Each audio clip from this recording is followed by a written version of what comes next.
and it is now 4:30. So I will call to order the Finance Committee meeting of Monday, June 22nd, 2020. I will unmute you all and ask staff to mute themselves, please, and Laura to call the roll. Alder Carter.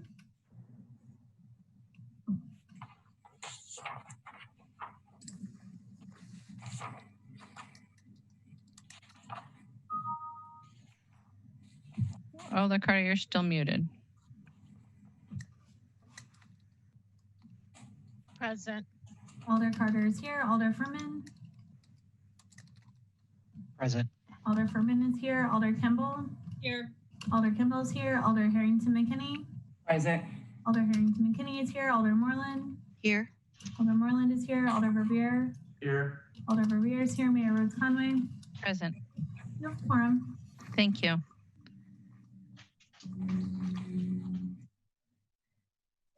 All right, who's reading the instructions today? That would be me. Okay. Welcome to our virtual meeting. If you lose connection at any point during the meeting, you can reconnect by clicking the link or calling the number in your original email. Members of the committee, if you are able, please activate your video and keep it on for the duration of the meeting. Staff, if you are able, please activate your video when you are speaking. The chair, clerk, and tech facilitator are responsible for muting and unmuting committee members. Please use the raise hand feature when you'd like to be recognized to speak, ask questions, or request a roll call vote. During any roll call, all panelists will be unmuted briefly. Staff, please use the raise hand feature when you're asked a question. The chair will do their best to call on committee members in the order in which hands are raised. Lowering your hand will take you out of the queue. To the members of the public who have registered to speak, the name you entered in Zoom must match the name you entered in registration. You will remain muted until called upon. The clerk will tell you when your time is up. After speaking, a member of the body may ask you a question. If you need to share documentation with the board, please do it by emailing the email address listed on today's agenda. Mayor, the floor is yours. Thank you. All right, are there any disclosures or recusals from members of the body on items on today's agenda?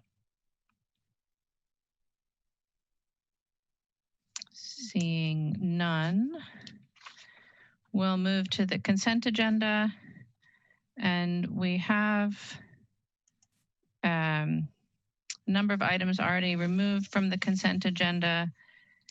So item number 4, 6, 7, 8, 9, and 10 are removed from the consent agenda. Item number 1, we have registrants, but no one wishing to speak. So I'll pause before we vote to see if anybody has questions for those folks. And Alder Harrington McKinney. Thank you, Madam Mayor. And looking at the agenda, most of the items are removed from the consent agenda. So I request that all items be considered and just an update if there is no one to speak on it. So an update. So let's take the agenda as it is presented. So Alder Harrington McKinney, is that a request to remove items 1 through 3 and 5 from the consent agenda and not have a consent agenda? Yes, and just an update for those items. All right. Thank you, Alder. So we will take the items as listed on the agenda, starting with item number 1, which is Legistar 60753, approving up to $10,000 each in cooperative development funds for Madison Cannabis Cooperative and Madison Area Cooperative Housing Alliance. And we have a number of registrants. Do the members of the committee have the list of registrants in front of them? No, they're not sent that before the meeting. Okay, so I'll go through them. We have no registrants wishing to speak on item number 1, but Luke Boyden of Tottenham Road is in support, available to answer questions. Cecil Lee Wilson of Bluff Street is in support, available to answer questions. And then the following do not wish to speak: Nicole Munch of Bluff Street in support, Mohammed Wayne of Mill Street in support, Amy Owen of Buena Vista Street in opposition, Esty Denor of School Road in support, Lydia Russos of Gilman Street in support, Autumn Fearing Cabler, neither supporting nor opposing, of Gilman Street, and Gregory Urbanowitz of Gilman Street in support. Are there questions for any of our registrants? Seeing none, Alder Carter, a motion? There you go. I move approval. Alder Harrington McKinney, would you second? Second. Moved and seconded to approve. Are there questions for staff? Seeing none, is there any discussion on item number 1? Seeing none, is there any objection to recording unanimous vote in favor of item number 1? Seeing no objection, we'll record a unanimous vote in favor and move on to item number 2, which is Legistar 60921, a resolution authorizing the city to sign a competitively selected large government agency agreement with CDW and/or Adobe Incorporated for annual subscriptions for all of the city's Adobe product licensing. Alder Carter, a motion? So move. Alder Go ahead. Alder Harrington McKinney? Second. Moved and seconded. Are there questions for staff on this item?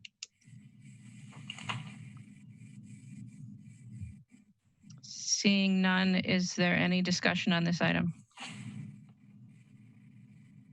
Seeing none, is there any objection to recording unanimous vote in favor of this item?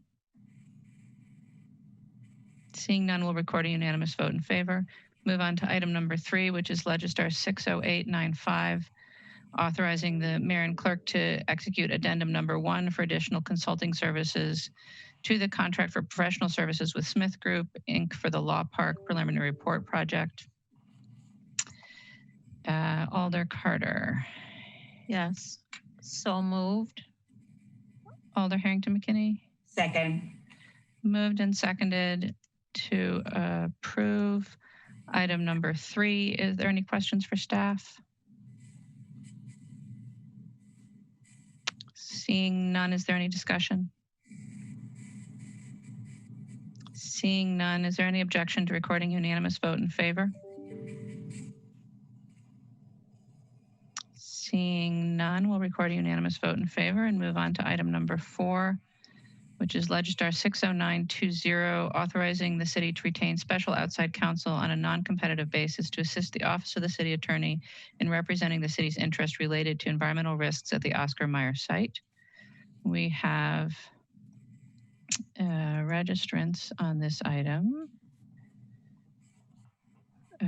starting with D.A. Kester of Winchester Street, in opposition, wishing to speak.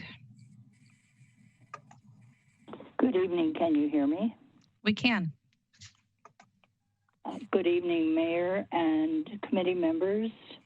Thank you for the opportunity to comment. I've practiced law in Wisconsin for over 40 years.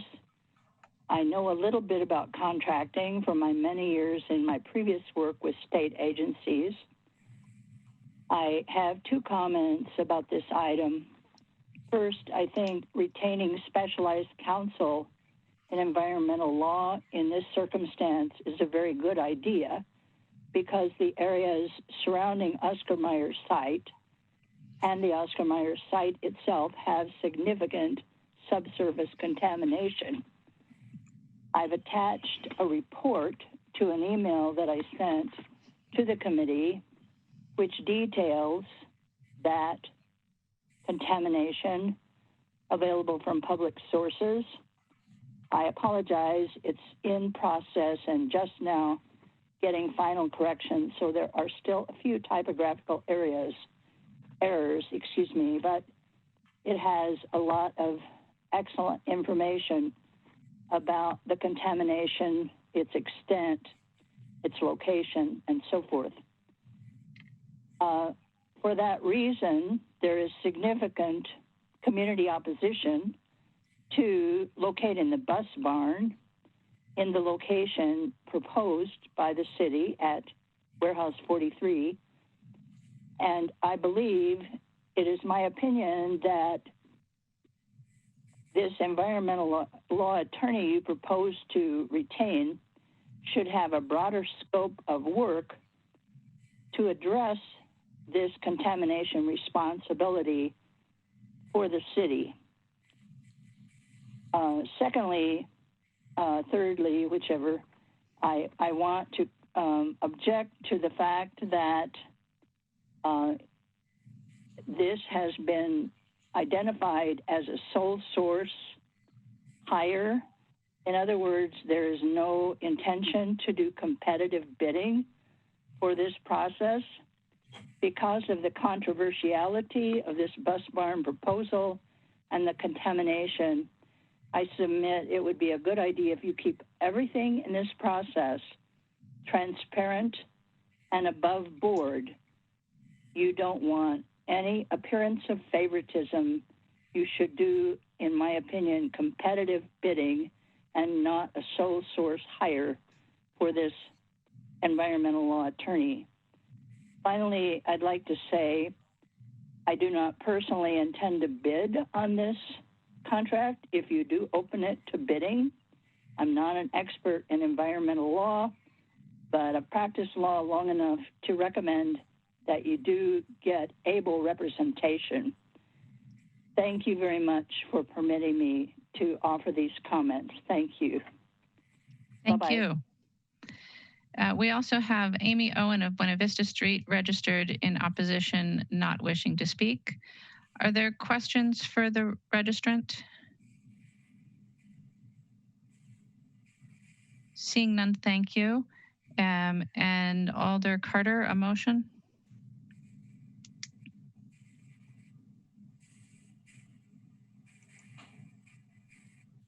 So moved. Approval. Alder Harrington McKinney? Second. Moved and seconded to approve. Are there questions for staff? Alder Kemble. Yes, could someone, I don't know if it's Tom or someone else, explain why this is being done on a sole source basis? Mr. Lynch is here, as is Attorney Ramakrishna. I don't know which of you wants to start. I will start since this is my doing. Under the ordinances, we don't have to competitively bid. Frankly, I don't think we've ever competitively bid outside attorney. So we don't have a lot of time at this point. We would like to move this a bit faster. I don't even know how we would competitively bid legal services, but what we did in this case, we did reach out to multiple attorneys in Madison, and Art Harrington, I know he's in Milwaukee, but he came highly recommended from the Milwaukee Redevelopment Authority, as well, in fact, as local counsel who was unable to take on any additional work. He is about as good as it gets based on his credentials. He's represented municipalities, highly respected.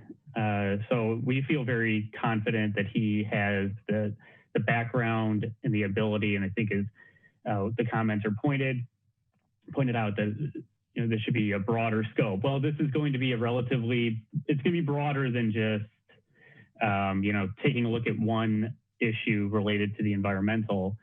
In order to do that, he's going to have to get into a lot of what the DNR has done, a lot of what the environmental reports have shown. But I think his skill set is really going to be understanding the options that we have and help us put together an escrow agreement that will help mitigate some of the risks that the city is taking on. So I know, I'm sorry, it's a little bit broader than the direct question of why isn't this competitively bid, but I wanted to give some background that this didn't come about just because we picked someone or certainly any level of favoritism. This was recommendation. So I have a follow-up, if I may. Absolutely. Yeah. Okay.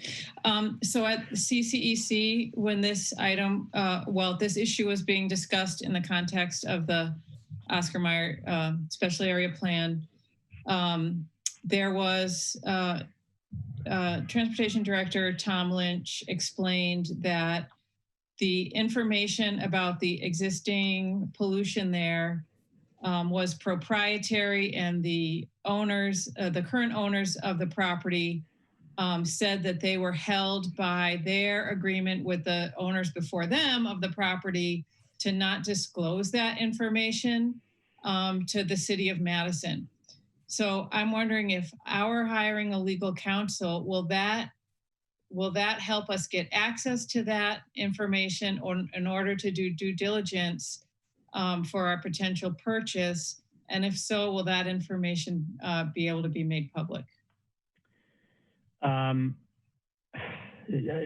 He may be able to find other public records that we haven't, but we've already gone through what the DNR has. That's not really why we're hiring him. The reason we need to hire him, from my perspective, is that one of the ideas we have for risk mitigation is to put together an escrow agreement out of the sale proceeds, and then certain unknown environmental issues that come up in the future, we can draw on that escrow instead of having to pay more out of pocket to remedy that situation. Yeah, so if you don't mind, so when we get into that, though, there's a lot about DNR process. There's a lot about things like environmental insurance or some of the statutes and protections that the city has available to it that's a little bit beyond what we are normally dealing with. They have, Bryce Raven has their own environmental counsel on their side. So it's not like their real estate attorney is dealing with, they have a specialized counsel as well. So I think that we need to have someone who has that level of expertise. Mr. Lynch, did you want to add something? Yeah, I just wanted to clarify. It was the agreement, I think Alder Kemble was referring, we don't have access to the agreement between Reich Raven and Kraft Heinz. And so that's where we don't have access to that, and they haven't offered access to that agreement. So that I just wanted to clarify that. And then I think what Attorney Ramakrishna said is correct. We want, for consulting services, it's often qualifications based rather than a lowest cost. I don't know if we really want the lowest cost attorney representing us. We want the most qualified so that we are able to properly address the risk. Alder Kemble, did you have further questions? Just a clarification from what I think I heard. So that if there are environmental conditions that are known to Raven, but they're not disclosing, we won't know about them until if and when we buy the property, and will we even know about them then? And is the escrow account there to cover whatever mitigation would result from us knowing and finding out, perhaps from our own testing after we buy it, because we can't test before we buy it, correct? Yeah, I think that's what the escrow account is there for. Yeah. That's the plan, yes. Reich Raven's supposed to report conditions that they know of.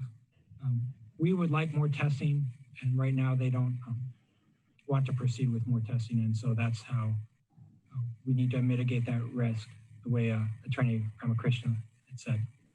Okay.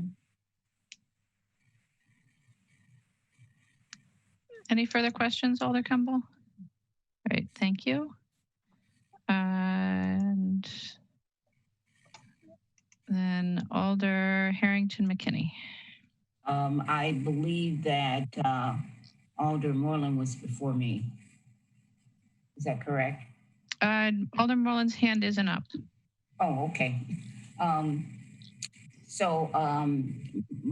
Even though I have complete confidence and trust in the staff recommendations, I go back to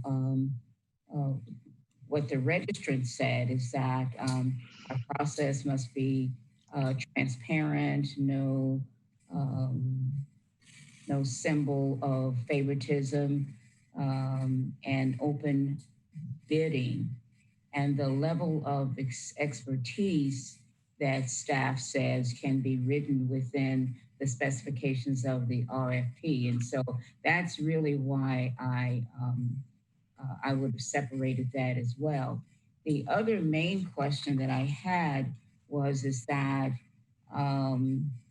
in the legislative file, it says cite and pay up to $80,000 for these legal services from the Metro Satellite Bus Facility Project Fund.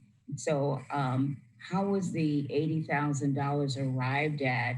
And if in fact these services go beyond the $80,000, what is the process to handle that overage?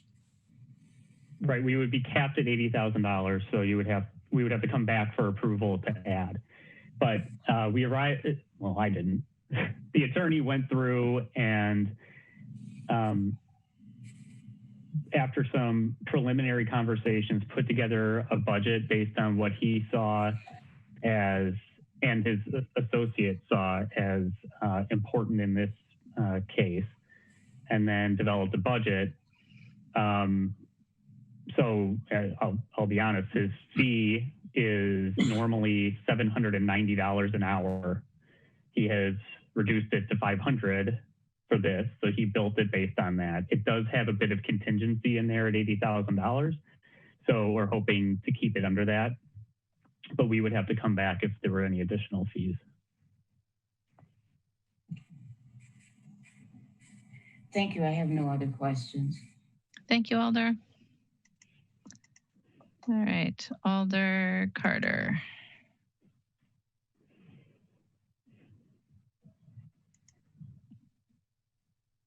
Thank you. Kevin, can you just explain how we hire any attorney when we have to go to outside counsel in general? What is that process? In the past, we don't do it too frequently, at least I don't do it too frequently, and a lot of our outside counsel work is handled through our insurance provider. But in the couple of occasions that I've hired outside, that's been a consultation that I've had with Mike May, and we try to find normally local counsel or people that we've trusted in other, that we've worked with in the past, and frequently someone who we don't deal with, or a law firm we don't go up against too frequently, so there aren't tons of waivers. So we find people that we can trust to do the job well, and then negotiate, hopefully, a price that works with the project. Thank you very much. Thank you, Alder. Alder Moreland. Thank you, Madam Mayor. Kevin, I'm just wondering what is entailed in the process to go out to market for an RFP? Do you know what that process is for anything, not just an attorney, for anything, and how long it typically takes? I mean, we would have to develop some type of RFP guidelines, and then you're going to have the RFP issued and open for probably a couple of weeks, and then another couple of weeks of, maybe a week or so, whatever it is, of reviewing. I mean, basically, if it would delay us a couple of months. So, I mean, we've been talking about the purchase of this site for a while. So what's the rush now? The rush is timing, I think, on getting these buses into place. And I know that this seems like, hey, you've been negotiating this for a year. Why is it suddenly that you're coming up with, needing outside counsel? But this is really a result of, staff trying to figure out solutions to mitigate our risk. And just, we don't have the knowledge to go up against someone, who's hiring their own environmental attorney. So this is sort of the position we ended up in. And we felt the need to go out. But we wanted to get this LOI settled within the next, I don't know, Tom probably remembers the timeline better than I do. But, delaying another couple of months just to get council on board is then going to push out finalizing anything probably until, November.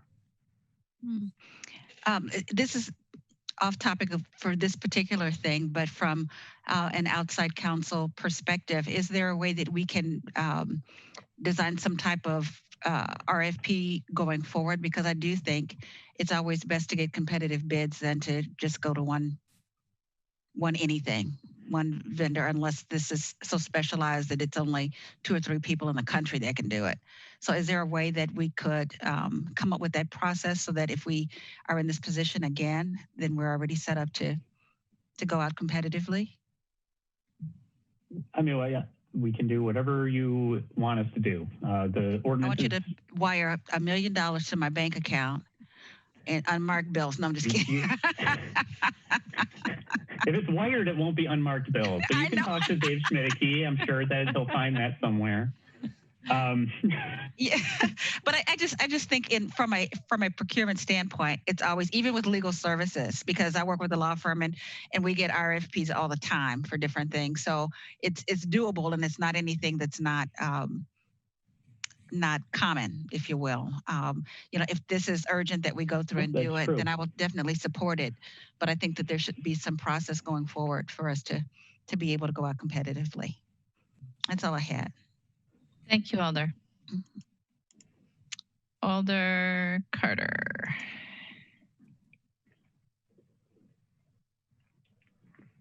Kevin, can you, okay, in my experience, I've never heard of RFP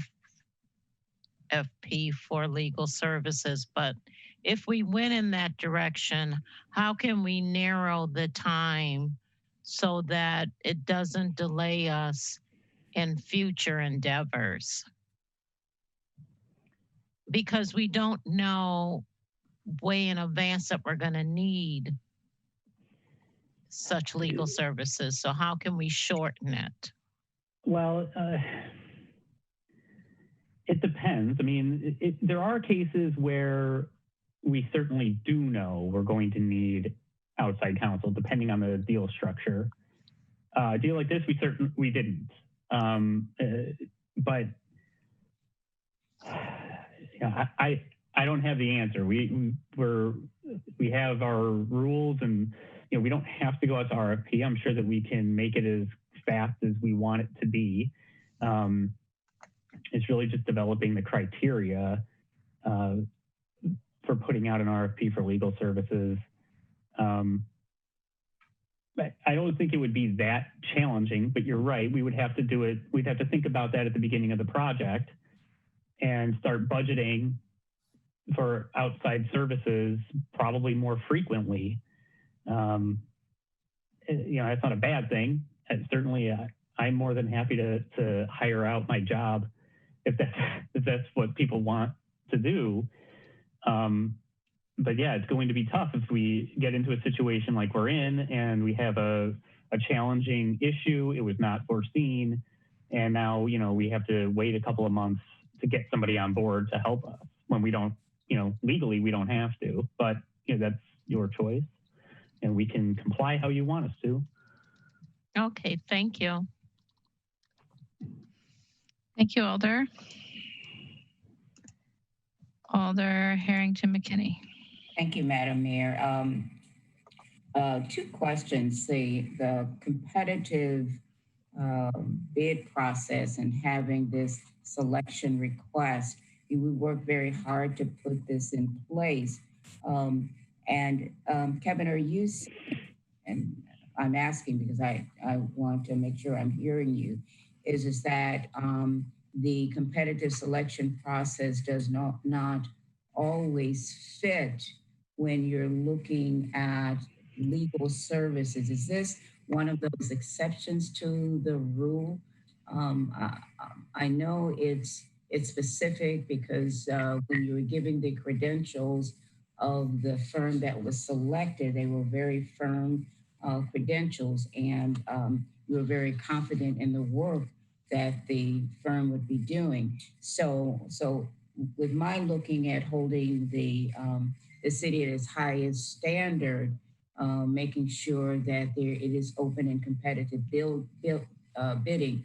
Is this one of those instances that does not relatively fit what we're looking at in terms of competitive bidding, in terms of time, in terms of specificity? That's a question. It's tough for me to say that. I don't know. I mean, we go out to bid for a lot of things, and for me to say, law is different, and you can't apply the rules. That's not fair. Certainly, if that's what needs to be done, we can find a way to do that. It is a challenge in this case just because of the way the issue presented itself. But there may be a way to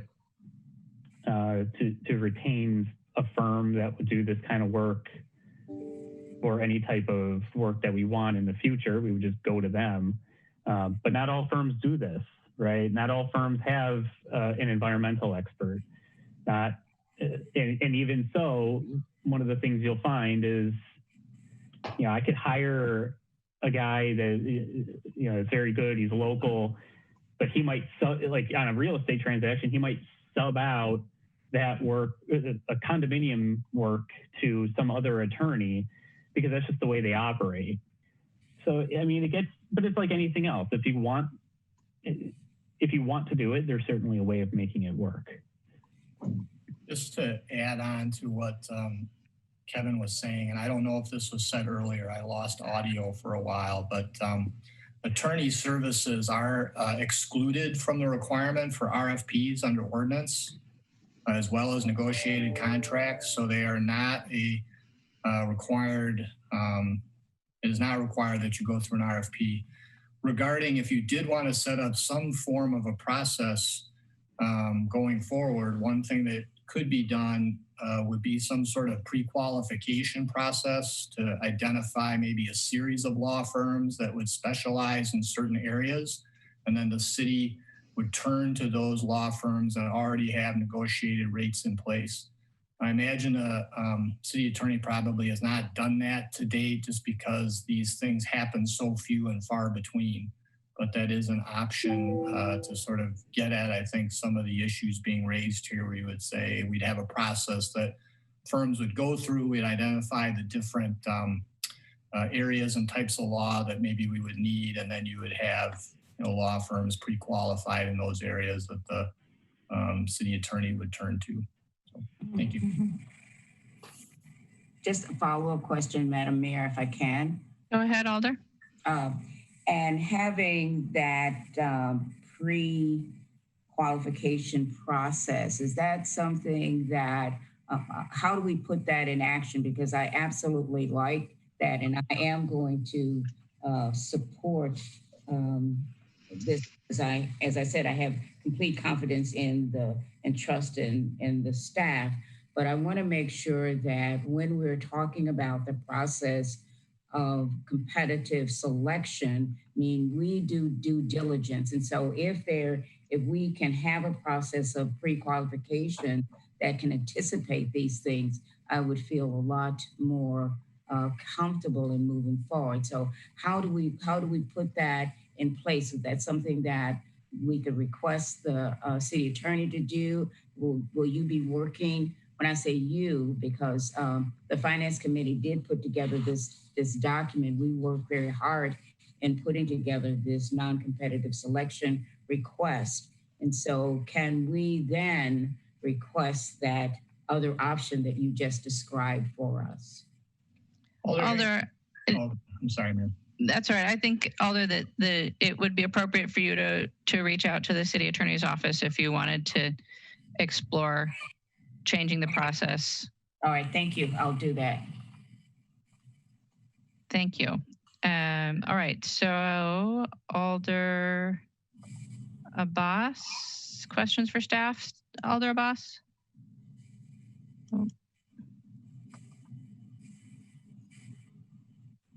Unmute myself. Okay, perfect. So I'm cooking, sorry, during that meal for the kids, I might miss some information. So regarding the I know Dolores letter in the email, she mentioned about hiring an attorney who have a broader scope of environmental contamination, not only discussing about this particular how we are writing this deal to protect city, but also discussing about environment contamination in more detail, having more expertise. So I just want to hear from the city staff, this particular proposition we are moving forward, what would be the scope of the work if we can get little clarity on that, and either we are going to really look into other contamination as well, or either this is only going to be just to protect city from further liabilities. So little clarity will be really appreciated. Thank you. Yeah, the scope is related to just protecting the city. When I said it's going to be broader, what I'm really getting at is the environmental issue is going to kind of flow into how the letter of intent is structured, then the escrow, potentially the condominium documents. So the environmental issue is kind of permeating the whole deal right now.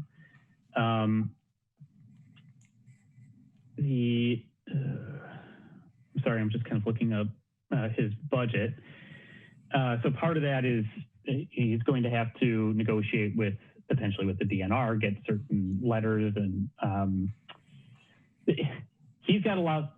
There's going to be a lot more to do, I think, than what it sounds like, I guess, is really what all I'm getting at. And I can add to that is that Alder Abbas said the city has enlisted the services of Sigma Consulting, and so they're an environmental consultant.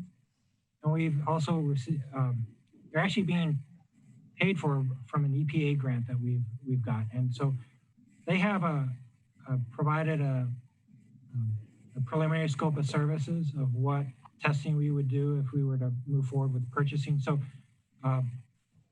the contract before you tonight is just for help with basically our contract negotiations, but we have a more extensive agreement with Sigma Consulting regarding testing, proper remediation methods, and the like. And if you'd like to know more about that, Alder Abbas, you could talk with Bryn, and she can tell you more about what they provided for potential phase 2 services. Thank you, Alder. Alder Moreland. I didn't mean to have my hand up. Okay, thank you, Alder. All right, I have no other alders with questions for staff, so thank you to the staff. It has been moved and seconded. Is there any discussion? Seeing none, is there any objection to recording unanimous vote in favor? Seeing none, we'll record a unanimous vote in favor and move on to item number 5, which is Legistar 60918, amending the 2020 capital budget to appropriate funding for the East-West BRT project in the transportation budget in order to comply with FDA funding requirements.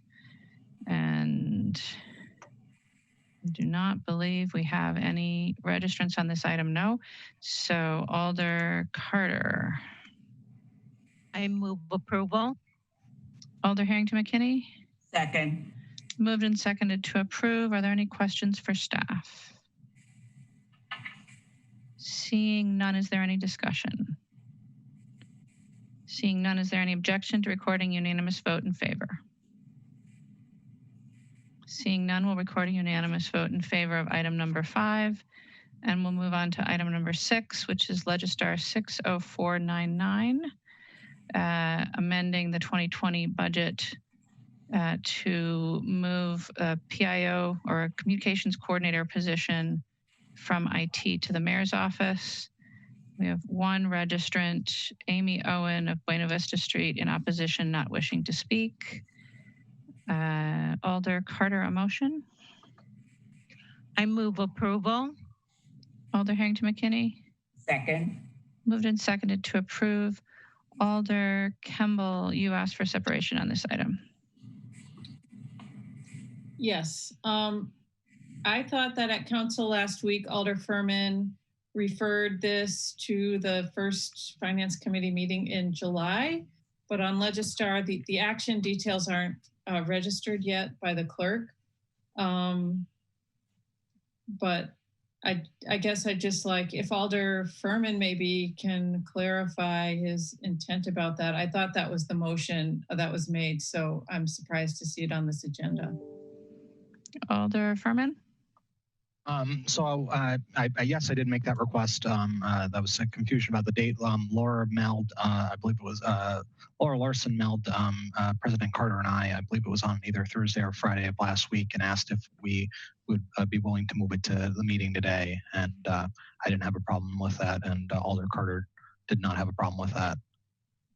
So that's why it's here today. Thank you, Alder. Okay, Alder Campbell? Yeah. In that case, I would like to refer this item to the TFOG's implementation work group. And if I can get a second, I'll explain why. So there's a motion. Is there a second? Alder Verveer, is that a second? Second. All right, moved and seconded. Alder Campbell? Okay, thanks. So this position and this function was talked about extensively in during TFOGs, and it was talked about not just as a sort of a PIO position, but as more of an engagement position. And as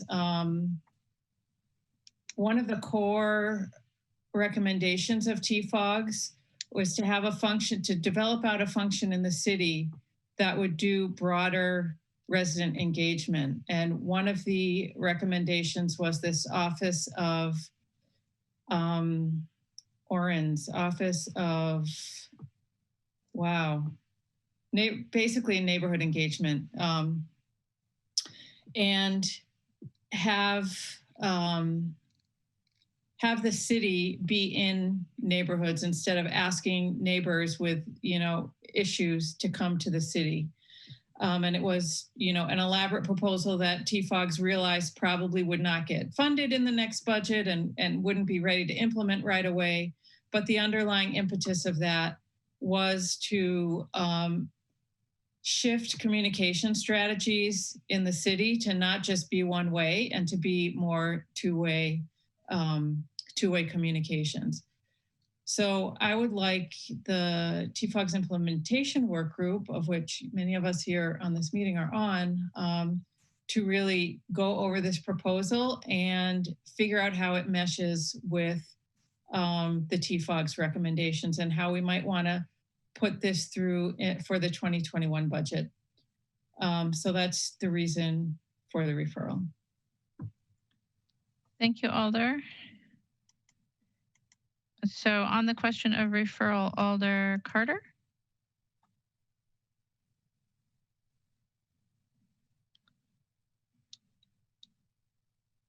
Alder Carter, you're still muted. There I am. I just wanted to go back and I believe that Alder Foster's communication work group on communication tools and process had put forth some recommendations on this position, and none of the recommendations were to refer this to the TFOG group. Also, one of the recommendations, if I recall correctly, and if Alder Foster's on the line, he can correct me. But one of the recommendations was also to look for the position to be in another area other than the mayor's office, which I believe you were open to, Mayor. So I am not going to support the referral at this time. Thank you. Thank you, Alder Carter. And since you did bring up the question of those recommendations, I should note that my office asked HR to amend the position description to include language about this position working with the Common Council, which I know was one of the recommendations of that group. Alder Furman. Thank you, Mayor. I have thoughts about the department stuff, but that's not what's in front of us. So if this doesn't get referred, I'd like us to talk about that a little bit more. I was part of TFOGs. I am part of the implementation committee. I am a huge fan of what Alder Kimball talked about as far as department and position. But I do think this is something different. I think the city has tons and tons of PIOs, but no underlying strategy when it comes to communication. I think it's important for us to get this position filled. I think long-term, I absolutely think it's an incredible necessity to create that office of engagement. And I think that office engagement would end up working with the PIO, and possibly moving the PIO into that office is certainly something that could be explored. But I just think where we are as a city, not having somebody in charge of communication in the PIO, it's long overdue that we get somebody in this position and move this along. So I also will not be supporting this referral. Thank you, Alder. Alder Harrington McKinney. Thank you, Madam Mayor. I will not be supporting the referral, and the reason that I'm not supporting the referral is that the communication group where I was a part of with Alder Foster and his team has spent a lot of time communicating with PIOs and really looking at the overall strategies of what communication will look like and how that will extend from the council out to the community and then the community back to the council. And so my question is, it sounds duplicative to me, and perhaps it's not, but unless someone can help me separate those, what I'm seeing is a duplicate work. Alder Foster and his committee are working toward recommendations that will come back to the executive committee. And so they're already doing that work. If TFOGs is doing it as well, it just seems like it's a duplicative. So I'm not going to support the referral.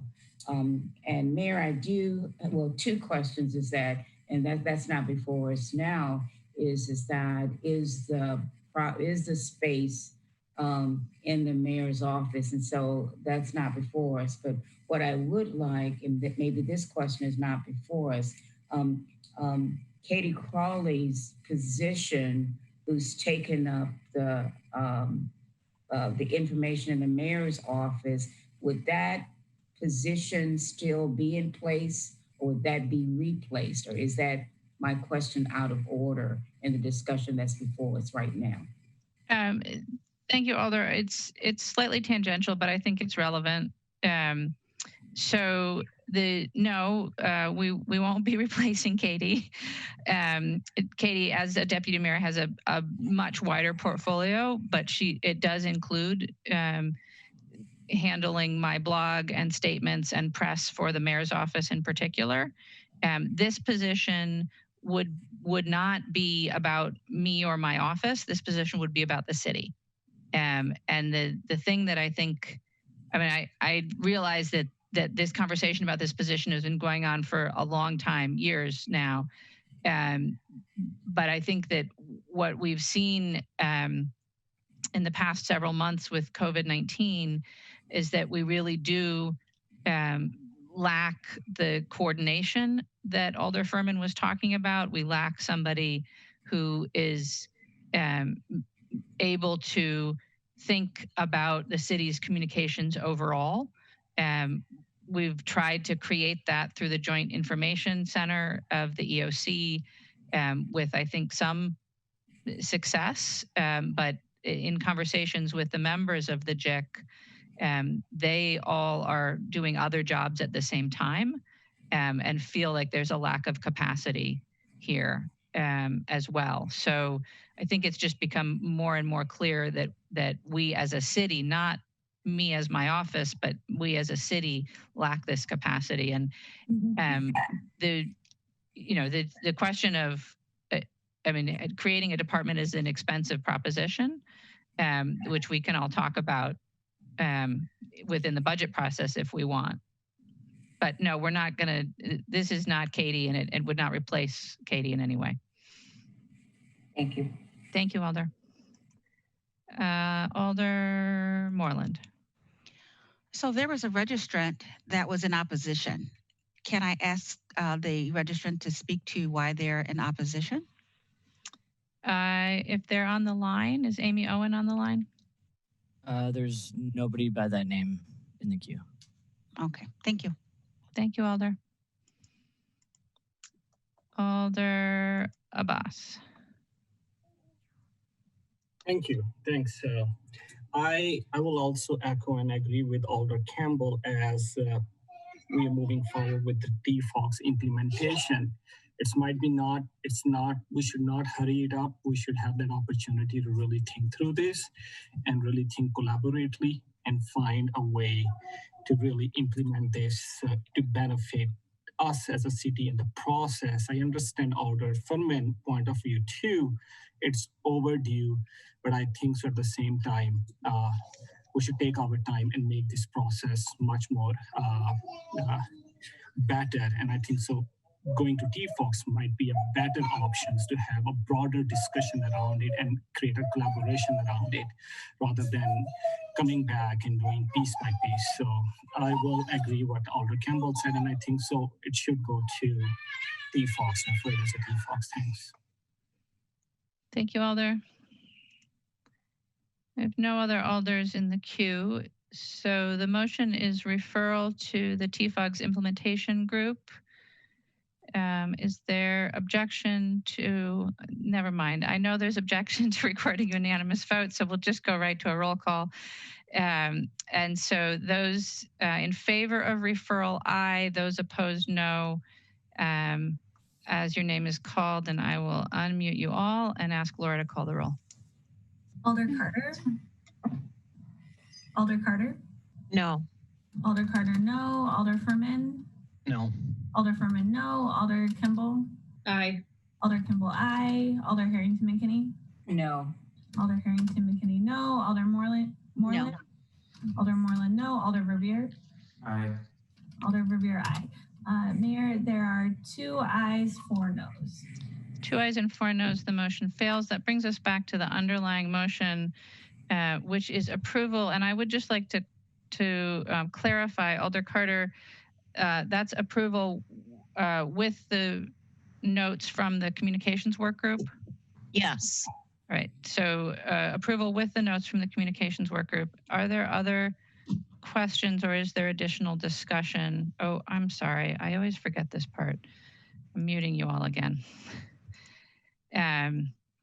Are there, yes, Alder Kimball, further discussion.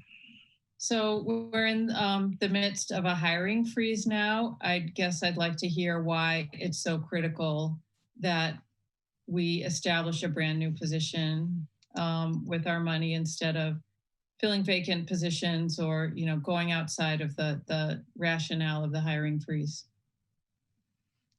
Alder, is that a question for me or for someone else? For whomever may answer it, if anyone can answer it. All right, thank you, Alder. I guess the sponsors of this item. So I'm happy to speak to the question. I think I outlined some of the urgency already. It has become very apparent, I think, throughout the COVID-19 crisis that we do not have adequate capacity to communicate the messages that we need to communicate with the public. And I think Alder, to what you said earlier, we also don't have adequate engagement capacity to hear back from the public. And I think as written, the description would attempt to do both, and to build our capacity to do both. But I think that my sense of urgency or the urgency that I hear from the other PIOs and the other people around the city that are doing the work of communications and engagement is that we really do need somebody who is able to develop a communications plan for the city to make sure that we're consistently including translation in that plan, so that our messages are going out in multiple languages, but that we're also able to receive feedback in multiple languages, that we are thinking well about different audiences and the specialized information that they might need. These are all things that the JIC has tried to do on a part-time ad hoc basis, with, I think, again, a pretty decent level of success given what else they're doing. But I think everybody who's been working on this really feels like the need for a position is real, and relatively urgent. It was more urgent perhaps 3 months ago, but I think there still remain all sorts of things around the public health phases, the questions of reopening and recovery that are needed to be communicated about in a coherent and organized way. I think that the other big need that has been surfaced is for better internal communication with our staff around reopening and recovery. So I think there's plenty of work for this person to do, and that it is fairly urgent work. So I'd be happy to have anybody else who wants to speak to that answer the question. Alder Kimmel, anything further from you? No, that was it. Thanks. Thank you, Alder. Alder Harrington McKinney. Thank you, Madam Mayor.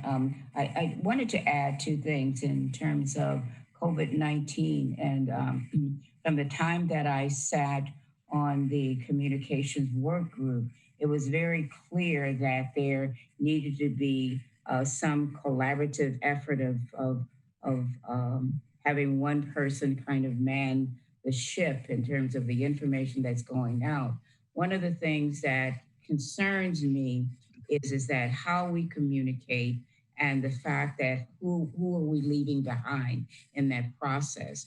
And while I was on the committee, one of the things that the communication committee was looking at is how we communicate, how we're reaching out into the communities of diverse communities. And it is imperative because so much now is happening in the street in terms of unrest. And so that message has to be, and we've not done a good job of communicating to the community what's happening, what's so.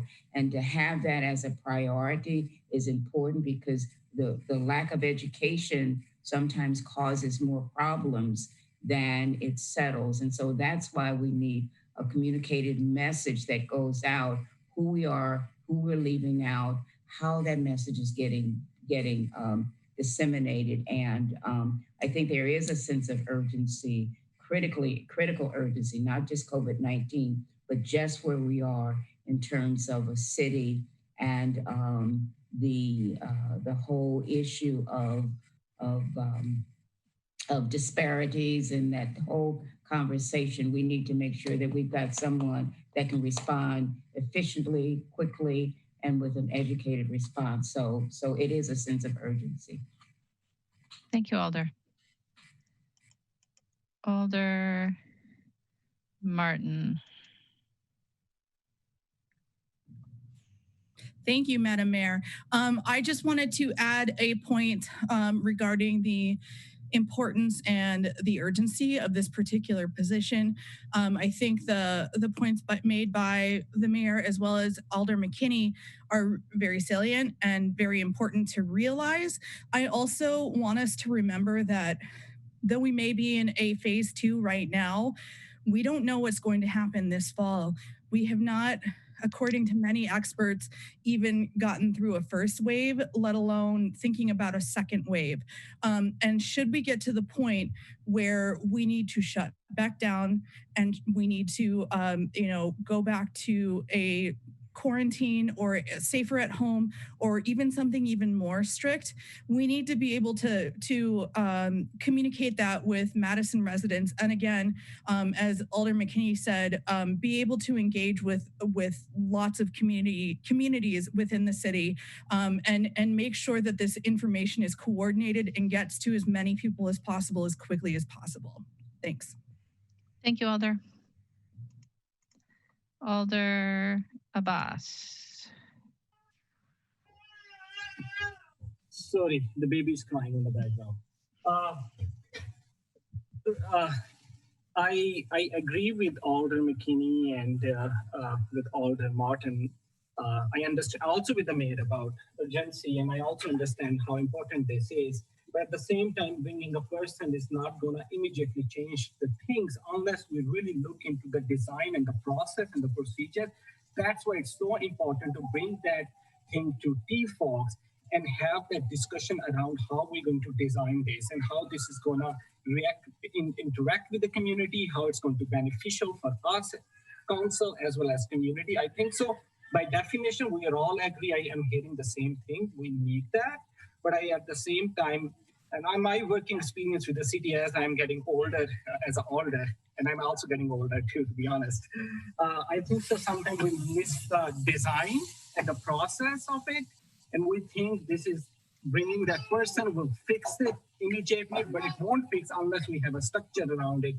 Same situation with this.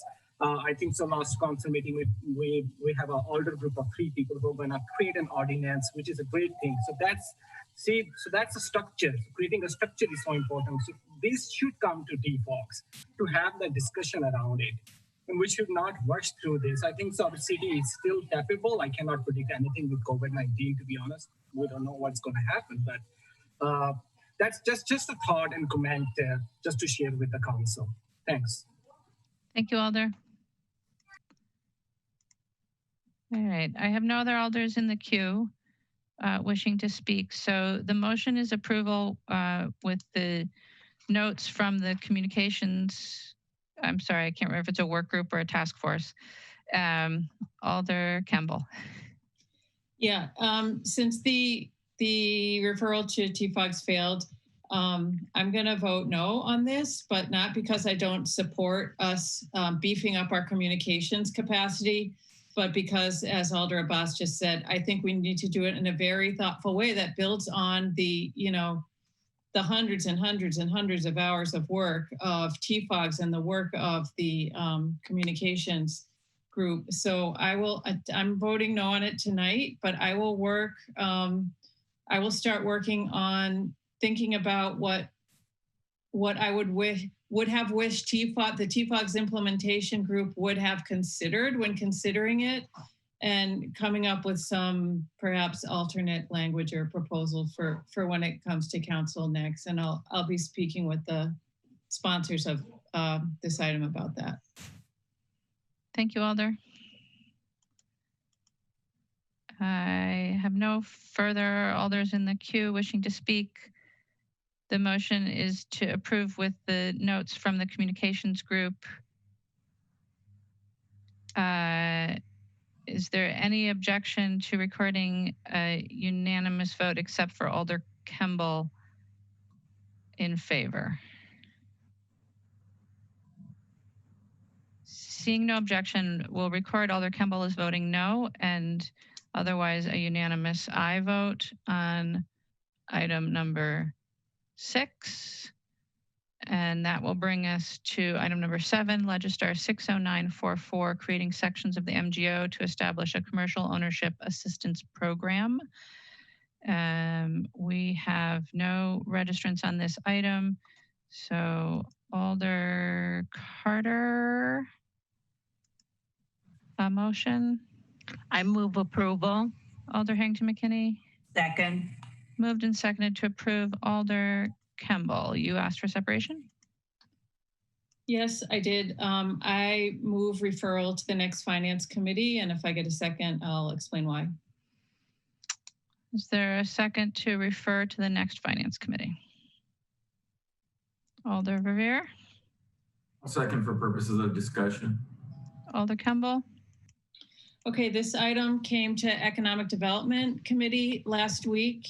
And when it came before us, it didn't yet have a fiscal note, which it does have, but it also didn't have a section about administration and the process by which loans will be assessed and awarded.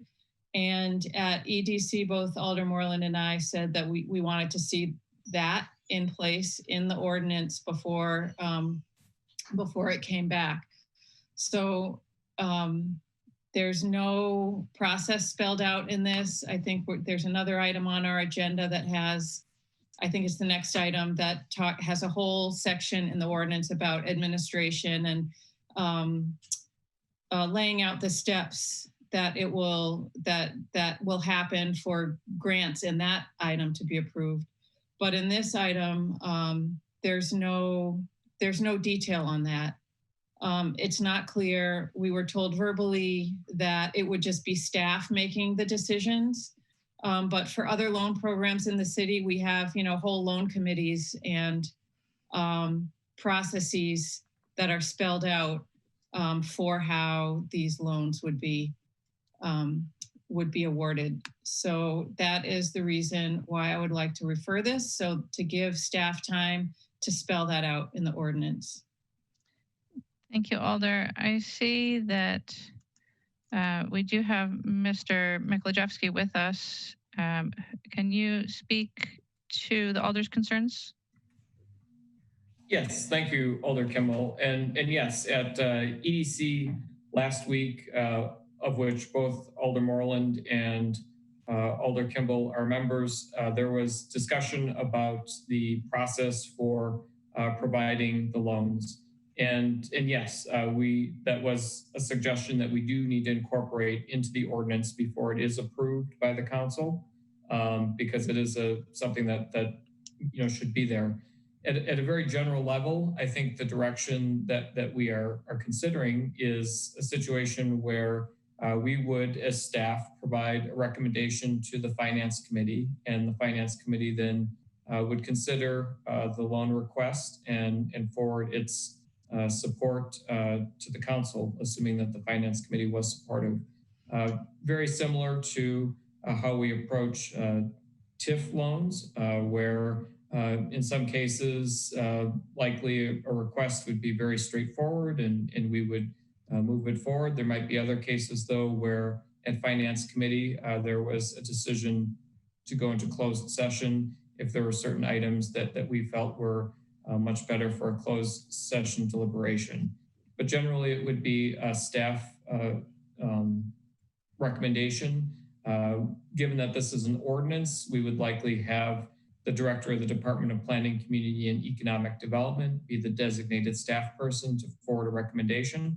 And obviously, Mr. Wachter would lean on both community development staff and economic development staff and others, but most likely focused on those two divisions to help inform his recommendation. Thank you. And is staff working to draft an amendment to the ordinance amendment? Yes, it would be the intent that when this would be before council in July, that there would be a substitute ordinance that would outline the process. Thank you. Alder Carter?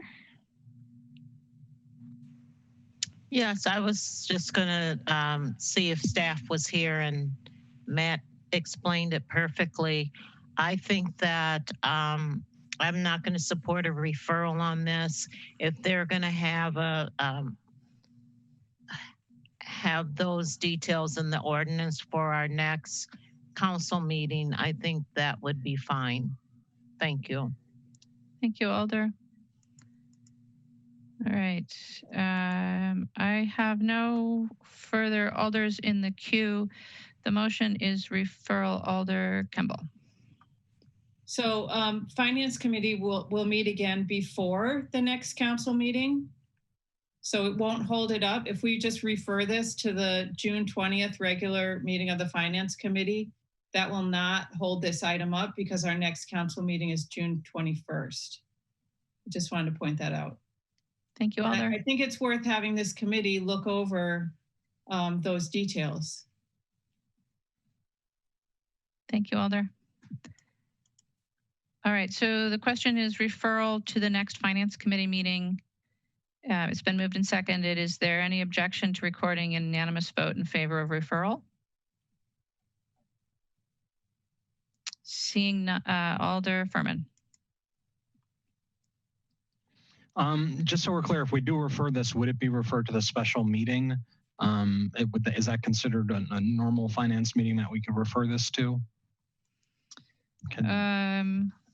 I look to Laura. I believe that we can refer to whatever meeting we'd like to. Dave is nodding, so we could refer it to literally the next Finance Committee meeting, not the next regularly scheduled Finance Committee. And Alder, is that your motion? Alder Kimball? Yeah, it could be. I just want this committee to weigh in on it when it's complete, not when it's incomplete. Thank you, Alder.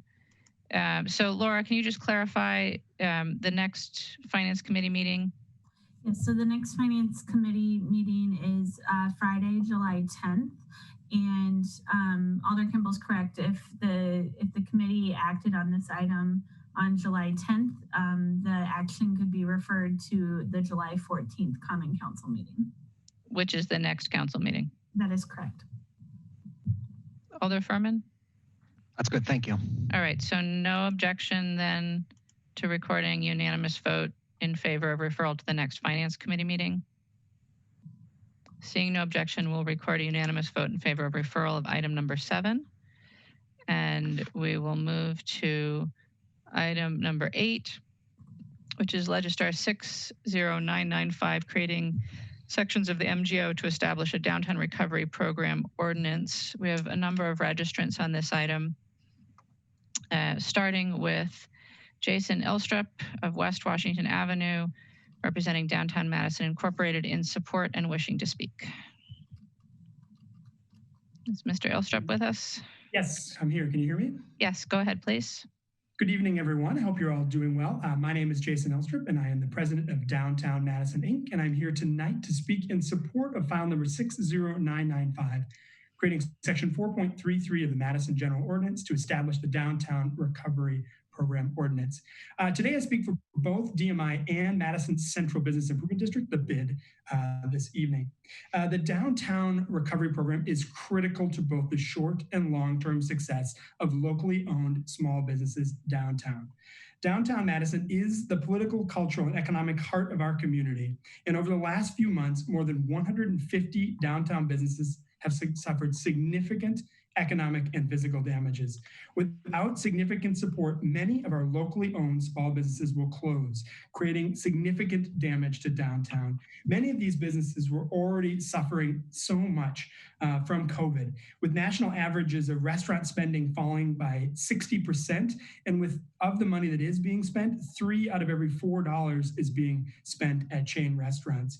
Plus, the accelerating of the retail reckoning has already happened. In 2017 and 2019, more retail stores closed than ever. And unfortunately, because of COVID, the times are even more difficult. State Street is such an important part of our community. It is the most traveled intersection in our entire state, and it's often thought of as Wisconsin's Main Street. It is the center of our community, with important cultural institutions lining the street. More than 10% of the property taxes that fund our community that we live in and our services come from downtown. Therefore, this is certainly a worthwhile investment. By ensuring downtown and State Street remain strong, and by ensuring we do everything we can to support State Street's already 70% locally owned business, with 62% of those businesses owned by women and people of color. We are creating a strong environment to keep current businesses and attract future businesses owned by people of color to remain and to locate downtown, thereby ensuring downtown is a more welcoming place for all and a place where everyone can succeed. Therefore, DMI and the bid support the Downtown Recovery Program ordinance. Thank you. Thank you. Our next registrant is Carl Lansness of Jennifer Street, neither supporting nor opposing and wishing to speak, to be followed by Shadira Kilfoy Flores.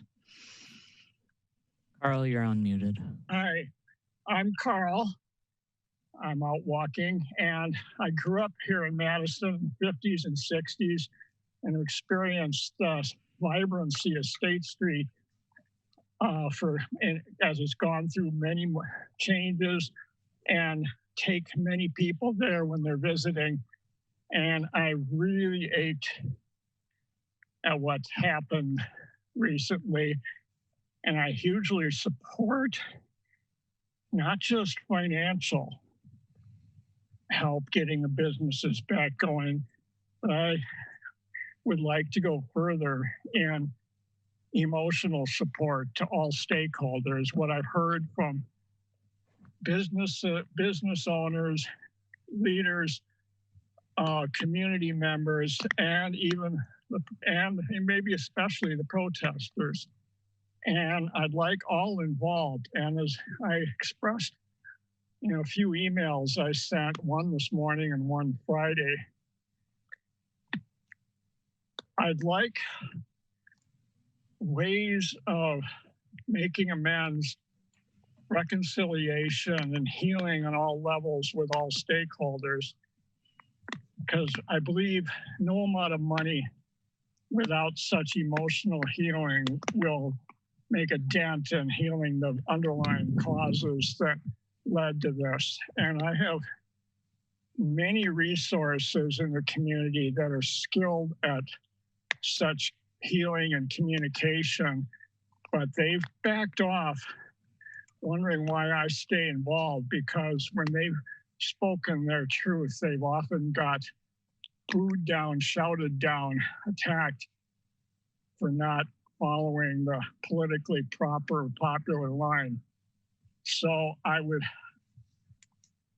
plead to go further in healing the city I loved, the city I grieve. I think that's enough. And if you have any questions or if you wish to challenge me, because I acknowledge that my views are not politically popular, even though I live in the heart of the Near East Side that I'm walking through now. It's part of my healing process. Yes, I ache, and I'm willing to personally contribute major time and effort in the process, listening with my heart. As I've talked in the past about with my giraffe ears on, to the feelings and needs behind the pain and anger that leads to the violence. And I can call on others to help in that process. Please go further. Thank you. Thank you. Next is Shadira Kilfoy Flores of Wilson Street in opposition, wishing to speak. There's nobody by that name here. All right. We also have Jessica Cooley of Webster Street in opposition, available to answer questions. Tiffany Kenny of West Washington Ave in support, representing the central bid, available to answer questions. And a number of other registrants registered in opposition, not wishing to speak. It's just shy of 40 names. So unless there's objection from the body, I won't read them all. And you can see them on the report. Are there any questions for the registrants? All right, seeing none. Alder Carter, a motion? I move approval. Alder Harrington McKinney. Second. All right, it's moved and seconded to approve.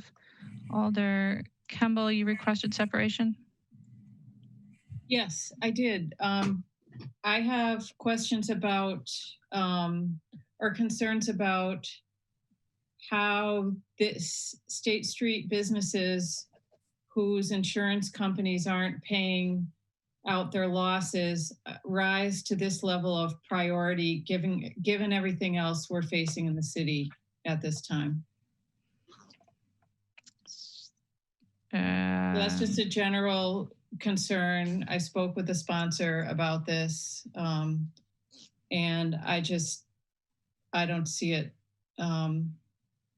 selecting, downtown businesses. There are other businesses that have been damaged, and certainly there are other businesses and people who have been affected by issues in our city, not the least of which is a pandemic and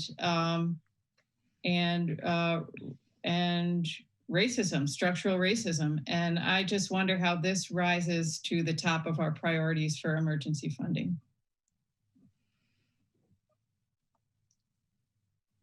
Alder, I'm going to let your colleagues answer because I don't think that's a question for staff. It's a concern that I'm raising. Just want to be responsive. Thank you, Alder. Alder Harrington McKinney. Thank you, Madam Mayor. And so my colleague talked about structural racism, and my comments in no way says that I don't realize that. I want to make sure that I put that out there. But the reason that I am supporting the need is that some businesses will not rebuild, some will not stay, some will close, and they will leave what I call the downtown area. And but there are some businesses who have made a commitment that they love their city and they are going to rebuild and stay in the city. And so the message that we are sending, a clear message, is that we are supporting small businesses. I mean, when you look at State Street, and I was so impressed with the number of volunteers that came out on that Sunday morning with brooms and brushes to clean up. And so that's the State Street way that I'm looking at. It's downtown. These are small businesses that are just trying to make it. And if we're saying that we are not going to support small businesses, we are talking about building a diverse small business for Black and Brown people, and that is so definitely needed. But by the same token, we have to look at those businesses who were impacted, and I understand the fervor of what that evening caused, but we can send a message to those shop owners, those businesses that say that I love Madison, I'm going to stay, and I'm going to rebuild. And so we have the opportunity to send a clear and strong message to the economic development of our city. And so if one part of our city is failing, then all of our city is failing. And so it is important that we begin to undergird the economic strength of Madison as a whole. And I strongly hope that my colleagues will consider that.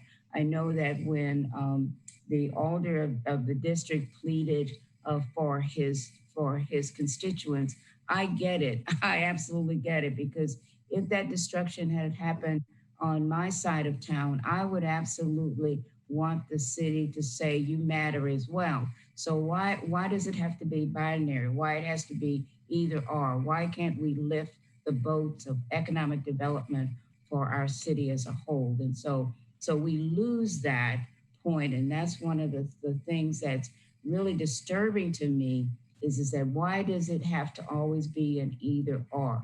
How can we begin to slowly look at the structural racism that absolutely is there. Let me be very clear.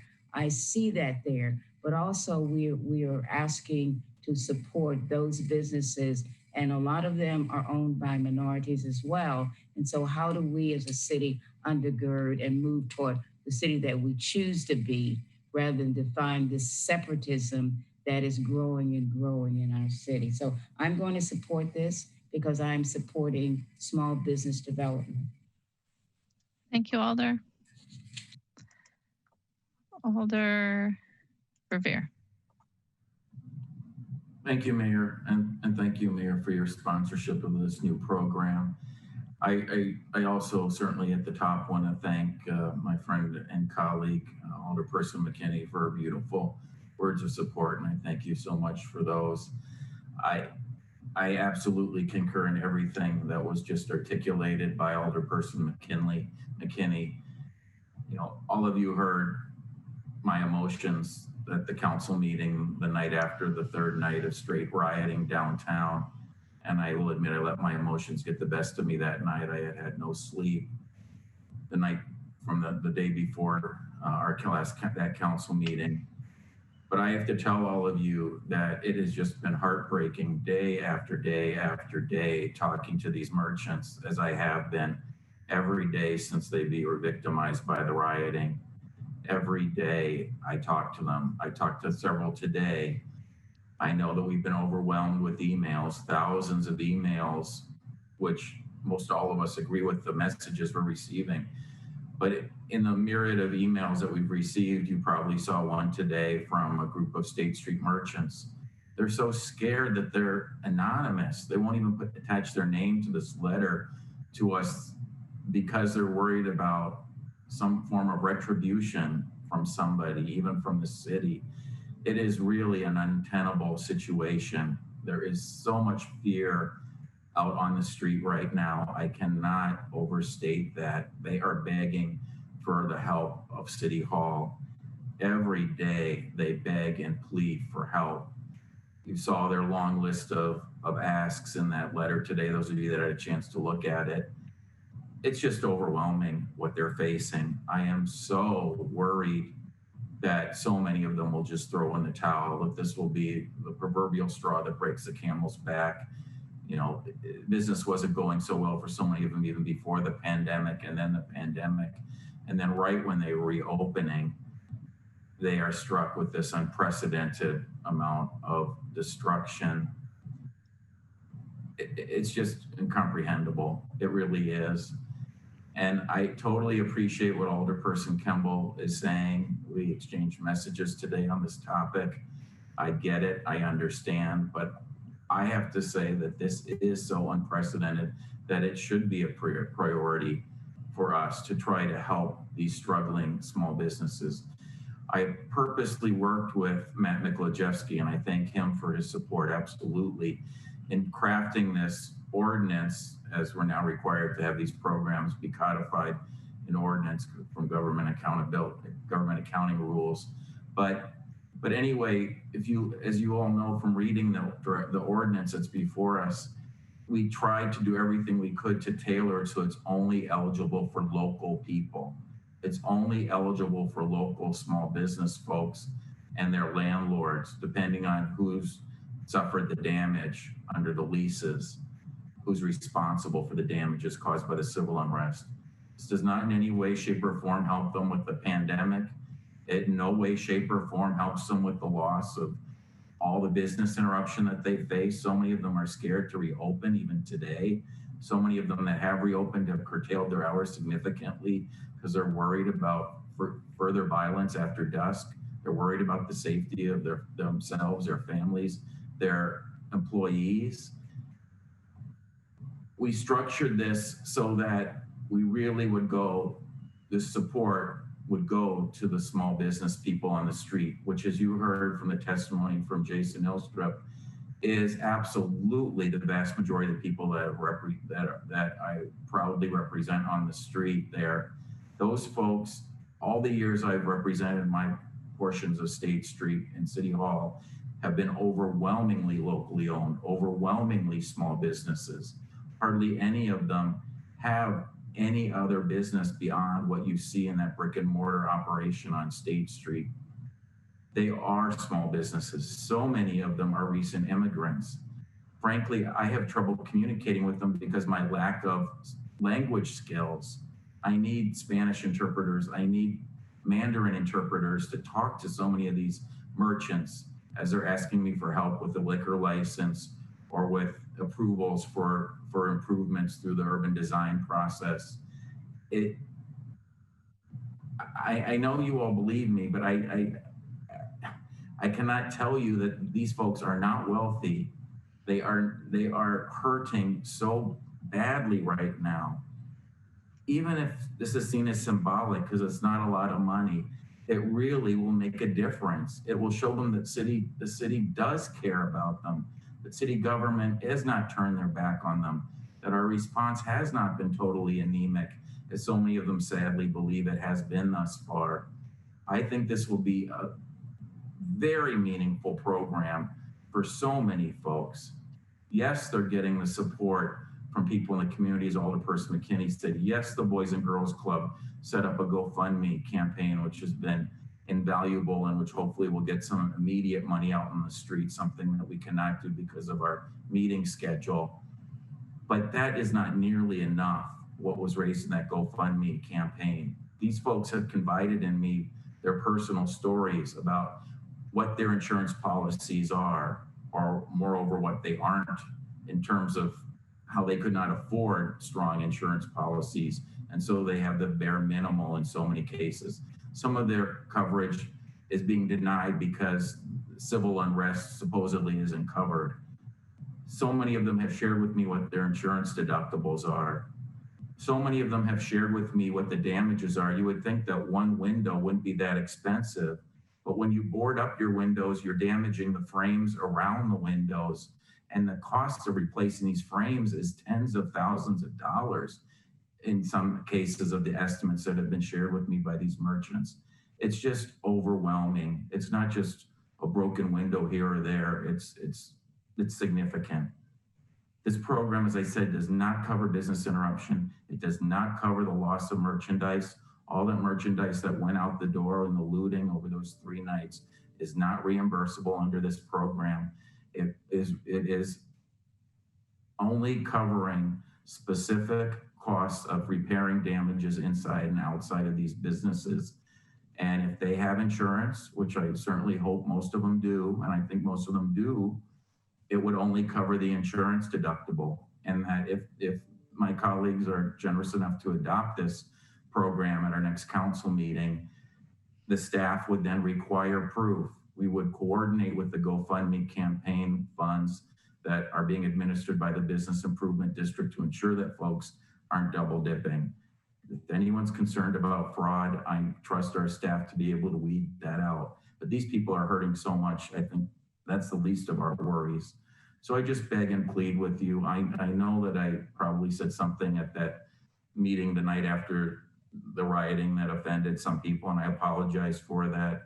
As I say, I let my emotions get the best of me, but please put yourself in my shoes. If this was your district, I would be helping you. I really would do everything I could to help your communities, your businesses, if you had this situation in the areas that you were elected to represent. We've had nothing like this ever. That's why I think this should be a priority. I hope you've had a chance to look at the draft budget amendment that was attached to this item in Legistar and see that staff has worked very hard to try to find monies that would not otherwise be spent, that could be spent for this purpose. And I really beg you for your support tonight. Thank you. Thank you, Alder. Alder Carter.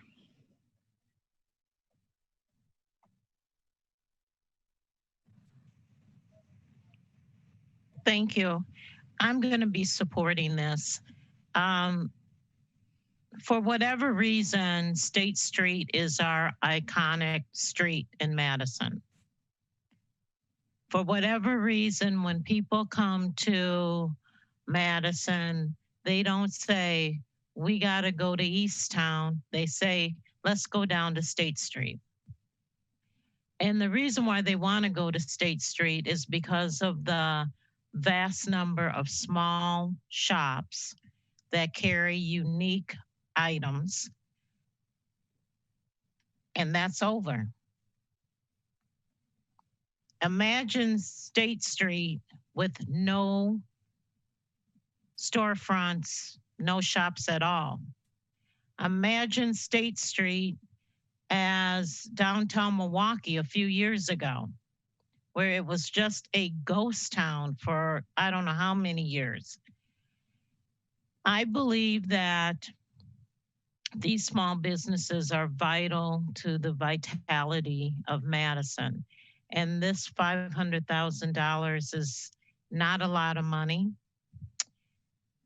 I do not like it connected to institutional racism because institutional racism is all over the city.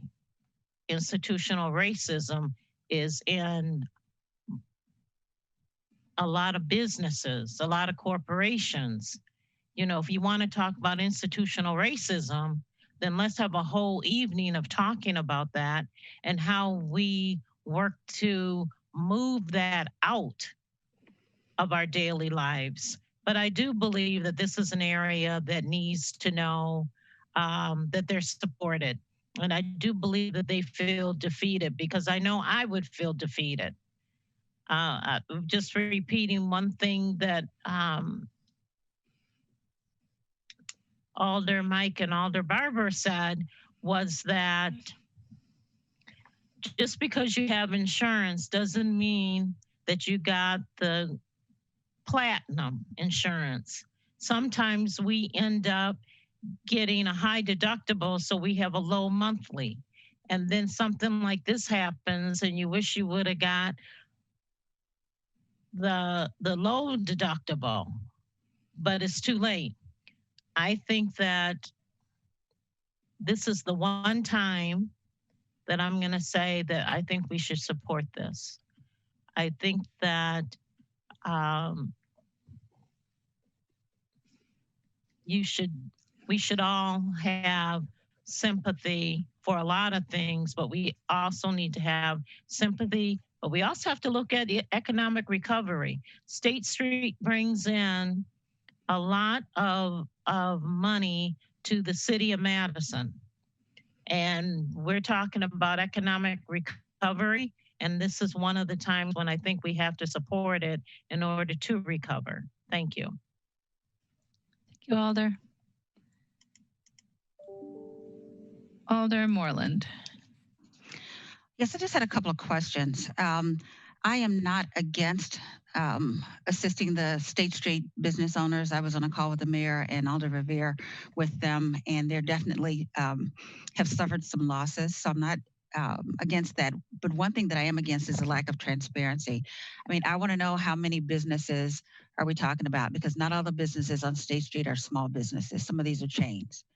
So I want to know who we're talking about. I want to know, you know, does it have to be 25,000? Could it be 10,000? Because we have to be very careful about our messaging. Part of this has happened as a result of what people feel is that they have not gotten support through the years. So I'm wholehearted for it. I love State Street. You know, people need to be supported, but we need to look at this in totality and the reason why this happened in the first place. And we need to make sure that when other programs, we're looking at cutting other programs because we're still looking at this huge deficit. So I have no idea where we found the money, but if we can find this money, then I would expect that we would find money to do other things that are important in this community that are being surfaced now, all these issues that are being surfaced now. This is going to be a very tough budget year, but I think some support is definitely in line. But I don't like the fact that this wouldn't come back to the council after they've made the application and the department has gone through it and vetted out all the paperwork and everything. I don't like that a person has the ability to make a decision and there's no transparency to at least the council. So, I would like to ask, and I don't know whether this is amendment or what it is, but that we change some of the language so that it's a little bit more transparent and we see who these businesses are. I don't have to know the owners' names or anything like that, but who they are, what their needs are, and then for it to come to us for final approval. Alder, can we start with having staff answer some of your questions? Sure. So I think probably Mr. Miklajewski is the right person. So the Alder had questions about who's eligible, what the source of funds are, how the amount was decided on that folks are eligible for, and then the process of approval. Sure. Thank you, Mayor, and thank you, Alder Moreland. In terms of eligibility, we have the current eligibility as being locally owned businesses or building owners. And I think that it's important to distinguish between those two. I'll start with building owners, because in some cases it's going to be the businesses making the repairs, but in other cases it'll be the building owners. So in the case of building owners as the applicants, we're looking for situations where at least 50% of the owners are Dane County residents. And this recognizes that some ownerships of property downtown are partnerships where you may have a member that lives somewhere else, but you have the majority of the partners living here in Dane County. So at least 50% of the ownership is individuals that reside in Dane County. In terms of the businesses, if it's a business applying for assistance, again, we will look for locally owned businesses, and we defined local by meeting one of three criteria. Either first, the owners of the business, at least 50% of the owners reside in Dane County. Second, that the business is officially headquartered in Dane County. In other words, its registered address is a Dane County address. Or third, at least that if it's not 50% owned within Dane County, that at least 50% of the decision-making managers are located in Dane County. And we provide a definition of a decision-making manager being a manager that really controls, things like inventory and advertising, and really is operating in full control. The type of control that you would not find in a national chain. A national chain would largely control the establishment from most likely somewhere else, but if it is really managed here by individuals that are in Dane County, then we would consider that local as well. So that gets at the question of eligibility. In terms of amount, the maximum amount would be $25,000 per storefront, and it would be the lesser of the insurance deductible or the actual cost to make repairs. Some of the early indications are that some of these insurance deductibles are as much as $5,000, $10,000, even more $1,000. So in some cases, if someone just had a relatively minor repair that was required, they may decide to do that repair and not approach their insurance company, or there may be someone where their insurance won't cover it. So in that case, we would then pay for the actual cost of repair up to $25,000. If, however, someone's insurance was able to cover the cost and they sought reimbursement from their insurance company, we would cover the deductible, again, up to $25,000. And we've structured the program as a reimbursement program, which is to say that the individual would either pay their insurance company or make the repairs, submit evidence to us that in fact those contractors have been paid or the insurance company's been paid, and then we would provide a reimbursement. So from a process standpoint, it's a reimbursement style process where evidence is provided to us that the work has been done, and then we turn around and provide a reimbursement. It's currently structured as that staff would process a purchase order for the reimbursement without going back to council for each individual project. I mean, at the end of the day, that's really a policy decision. The reason we went that route, though, is that the volume, and the volume that'll likely come in a relatively short amount of time. We believe that there's likely as many as 100 businesses that receive some level of damage up and down State Street, so that it would be more expeditious for staff to receive those reimbursement requests and forward a PO to finance, have it processed, and provide a reimbursement. Of course, going back to council, would add more time and an additional step.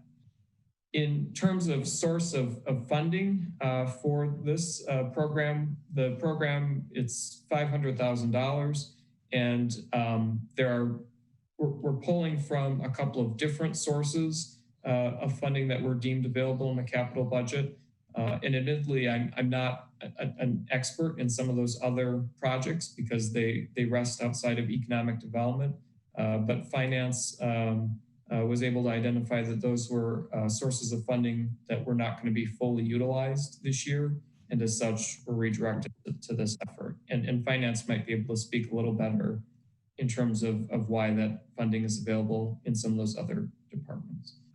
Can I ask a question before finance or Matt, you chime in?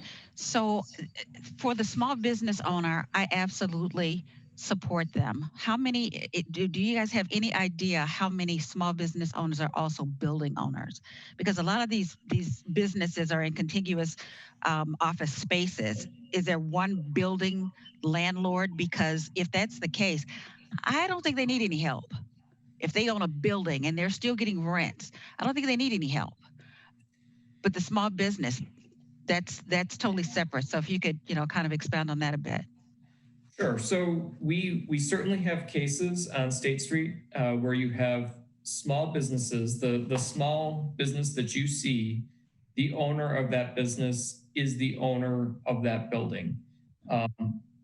There are a handful of those, maybe not many though, maybe a dozen at most.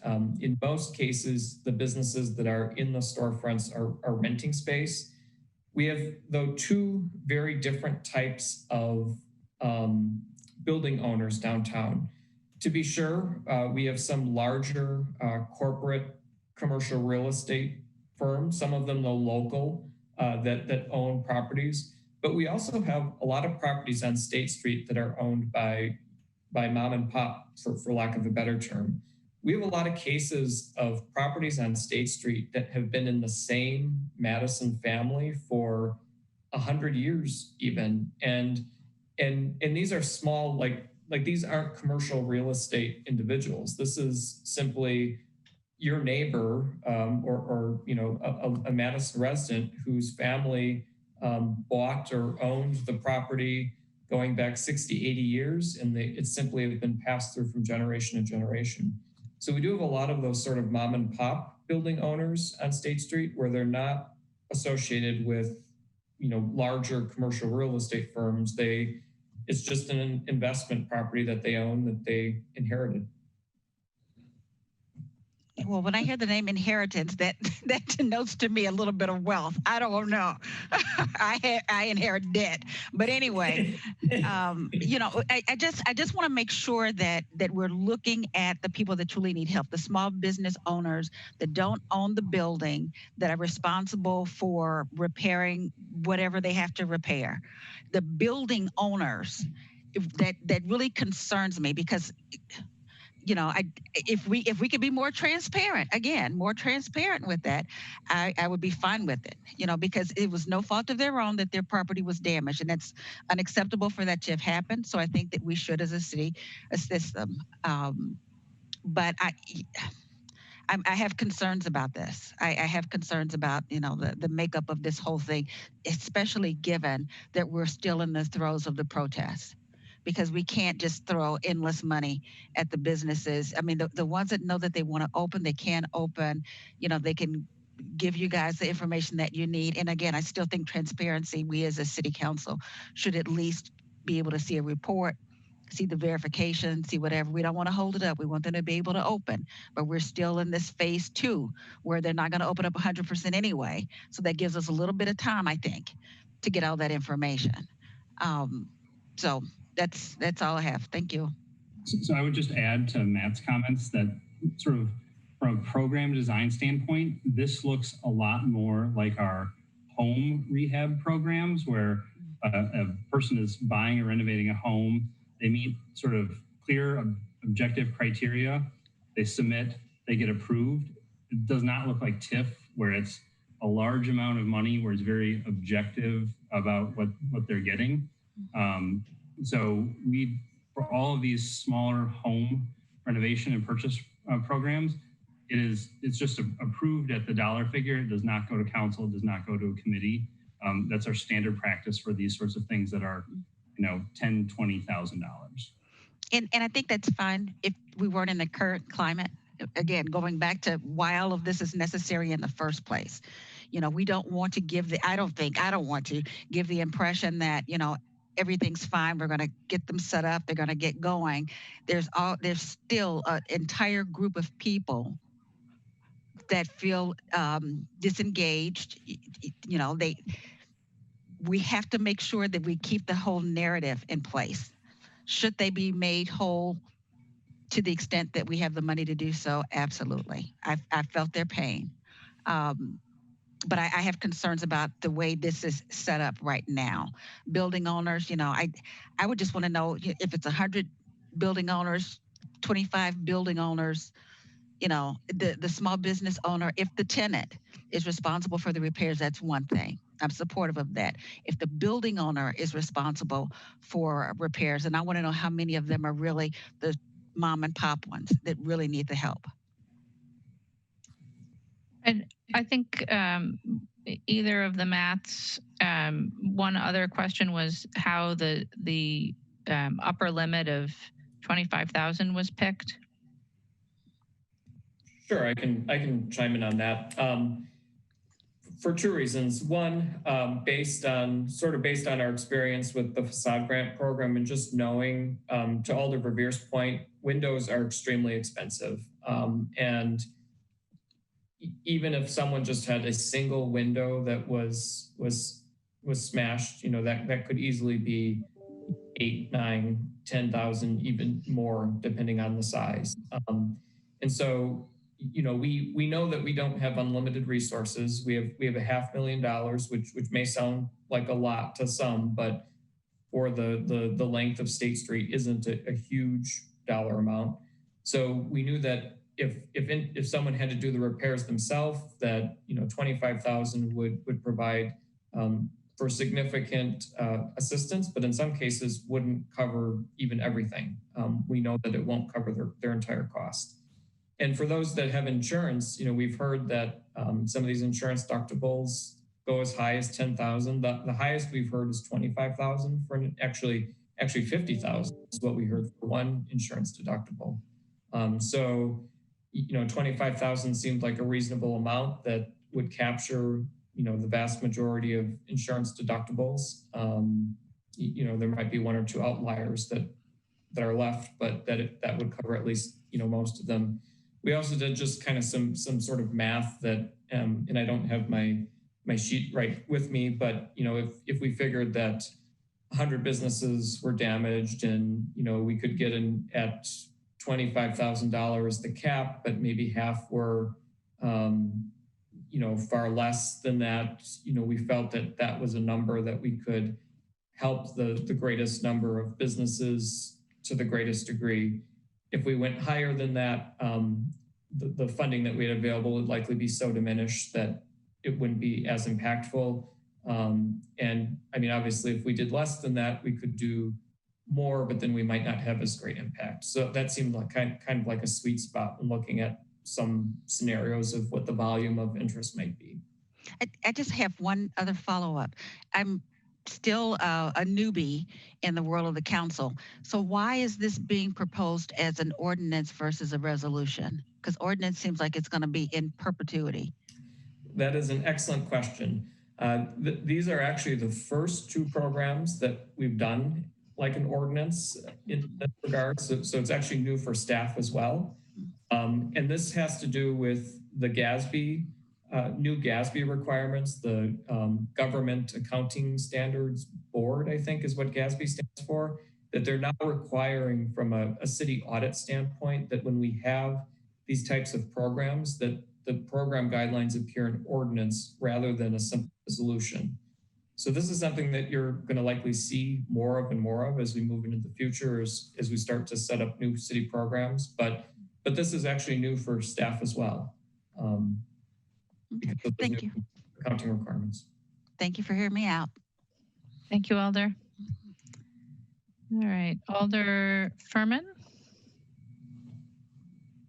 Thank you, Mayor. I don't have questions. I just have comments at this point. So I don't know if other alders have questions, or I can go in my comments. Alder Verveer, questions? Recognition a second. No, thank you. I saw recognition a second time. Okay. We'll come back to you. Alder Harrington McKinney, questions? Thank you. I do have a question. So Alder Moreland was asking about the process. And so one of the questions that I have is that what is the follow-up that we will get as Finance Committee, as council, as how the program is doing, who's approved, how is that going to loop back? Because I think that one of the questions that's out there is that what is the loop back in terms of approval, who was approved, who was denied, that whole process so that we can have accountability tied into the process. I love the fact that there is structurally a process that we can follow. That's very important to me. But included in that is that what's that accountability so that you're reporting back to the Finance Committee and then ultimately the council to say is that this is the outcome of what we did. Sure, Alder, we can easily provide a report. These are public funds, and the public does obviously have a right to know how the funds are being utilized. So what we could do throughout the course of the program is we could provide updates to the Finance Committee in the way of a report that identifies who received funding and whether it was for repairs or whether it was for an insurance deductible. Certainly there's precedent for the Finance Committee receiving those types of reports in the past for other programs, and it's certainly something that we would be able to provide the Finance Committee. Anything further, Alder Harrington McKinney? That's it.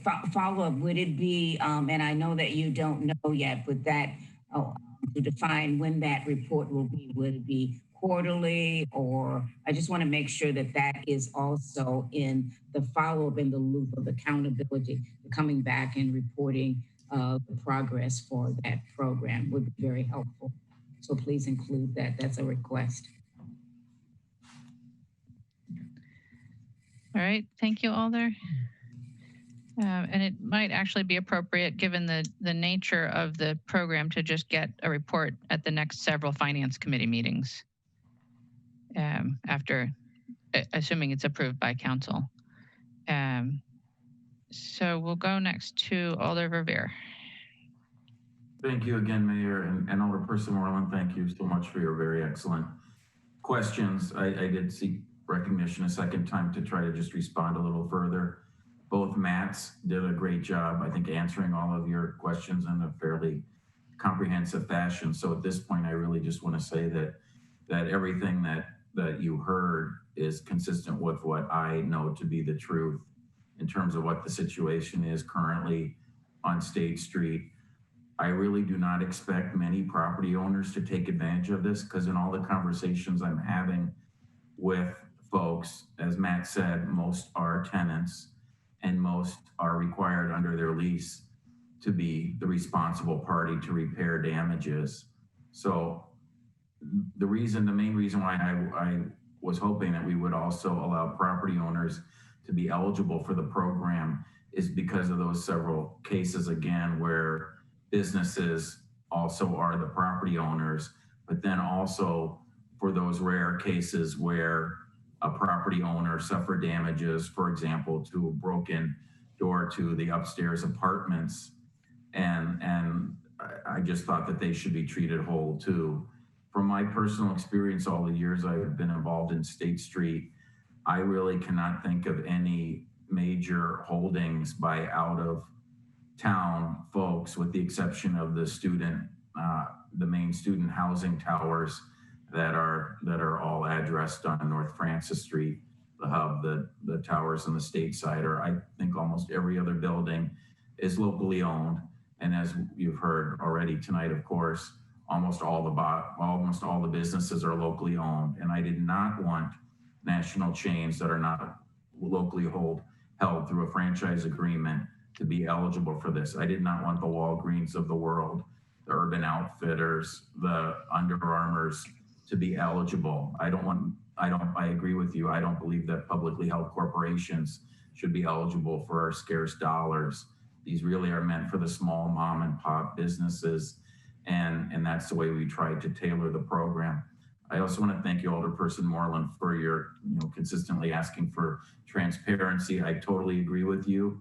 Whether you would be more comfortable with an amendment tonight requiring the reporting, that would certainly be something I would wholeheartedly support. You already heard staff say that they would report in any fashion we ask of them. You heard the mayor volunteer, which I agree with, that given the, I think, short-lived time period of this program and the fact that it will be heavily utilized, I think only over the summer, that it makes sense to have reports at each and every finance committee, just as that amendment that I recall you authored, Alder Moreland, that relating to the interdepartmental transfer of funds as due to the pandemic emergency, and that reporting that we've had received while that was allowed to be done administratively. So I'm totally with you on transparency.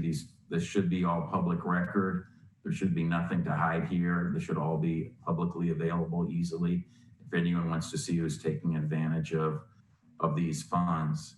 And that's really what I wanted to say, was just, I think, again, the Matt's answered almost all your questions in a very comprehensive fashion, all of them in a comprehensive fashion. And I would be absolutely open to any amendments that any of my colleagues think would help them get over whatever concerns they might have to again supporting this, because in these unprecedented challenging times, our local mom and pop small businesses on State Street desperately need our support now more than ever. So thank you. Thank you, Alder. Alder Furman. Thank you, Mayor. I have incredible sympathy for the business owners on State Street, and I don't want to minimize what the businesses downtown have gone through with COVID and the unrest downtown. I appreciate Alder McKinney's comments about how challenging it is in our job and how we are always asked what to do with either or. But the fact of the matter is, obviously, we have limited funds. I appreciate what staff did and Alder Revere did with finding this money, but it's certainly not free money. This is money that if we don't, it's capital money. If we don't use it, then we won't borrow, or there are other things we can certainly use it for. We're about to approach an incredibly difficult budget season. And so I think we're going to have to continue to make either or decisions constantly. I'm not against this, but ultimately I can't vote for this because I believe it sends the wrong message to our community. If we're not going to do something, a parallel investment in Black and Brown communities, I think this is the wrong message, is to rush to do something like this without some sort of parallel effort. And so we have limited funds, and I just unfortunately think right now this is a mistake. Thank you. Thank you, Alder. Alder Carter.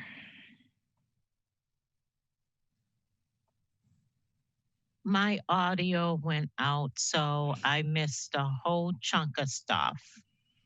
So I'm going to lower my hand. All right. Thank you, Alder. Sorry about that. Yeah. Alder Moreland. I just wanted to make a comment, just to get it on the record. I understand, Mike, that your constituents and the business district down there are looking to you, but you also have to understand that people that look like me, they're looking at me too. And they're not necessarily constituents in my district, but they're citizens of Madison. So we really, what Keith said was very poignant. You know, we really have to make sure that we're looking at this in totality and we try to do some type of parallel assistance. I don't know what that looks like. and I'm not saying to hold this up for the business owners because they want to get back to doing business. Um, that helps our economy. So I'm not against it, but I do want us to earnestly look at some type of parallel way to send the message to our Black and Brown communities that we hear you, we're here for you, and this is not a lost moment. So I just wanted to make sure that that was said. Thank you, Alder. Alder Harrington McKinney.